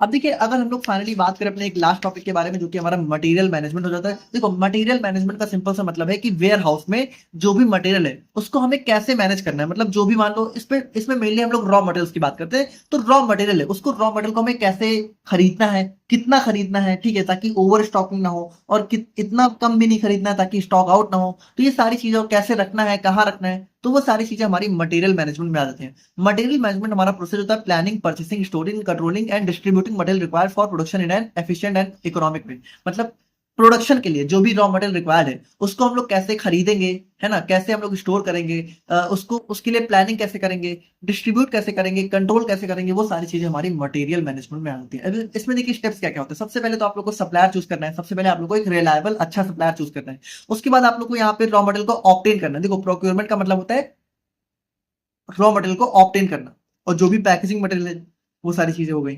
उसके बाद यहाँ पे क्वांटिटी और कंडीशन को चेक करना कि क्वांटिटी रिक्वायर्ड है कि नहीं है, मतलब जितनी हमें चाहिए थी उतनी है कि नहीं है ना, कंडीशन अच्छी है कि नहीं है। डॉक्यूमेंटेशन उसके बाद हमें यहाँ पे एंट्री करनी है जो भी रिकॉर्ड है, मतलब जितना भी हमें मटेरियल हमें ऑब्टेन हुआ उसकी हमें प्रॉपर एंट्री करनी है। उसके बाद यहाँ पे स्टोरेज कंडीशन मेंटेन करना है, और उसके बाद हमें वही चीज है कि first in first out, first expiry first out, इस प्रिंसिपल को फॉलो करना है। स्टॉक लेवल को मेंटेन करना है, वेस्टेज और एक्सपायरी को अवॉइड करना है, और यहाँ पे हमें प्रोडक्शन टेम्परेचर को जो है मतलब कह सकते हो जो भी हमारा प्रोडक्शन डिपार्टमेंट है उसको यहाँ पे मटेरियल को सप्लाई करना है। अब नेक्स्ट हम लोग यहाँ पे एडवांटेजेस की बात करो, तो यहाँ पे देखिए सिंपल सी बात है, जब आप लोग मटेरियल को अच्छे से मैनेज करते हो तो वहाँ पे एक स्मूथ प्रोडक्शन प्रोसेस होती है ना। लॉस और वेस्टेज यहाँ पे रिड्यूस होती है, और यहाँ पे क्वालिटी जीएमपी कंप्लायंस इंश्योर होता है, और यहाँ पे ओवरऑल एफिशिएंसी यहाँ पे इंप्रूव बन जाती है। तो यहाँ पे देखिए ये हमारा क्वालिटी एश्योरेंस की नंबर 5 हो जाती है। इसी के साथ हमारा क्वालिटी एश्योरेंस भी कंप्लीट कवर हो जाता है। एंड मिलते हैं हम लोग यहाँ पे नेक्स्ट वीडियो में, तब तक थैंक यू सो मच।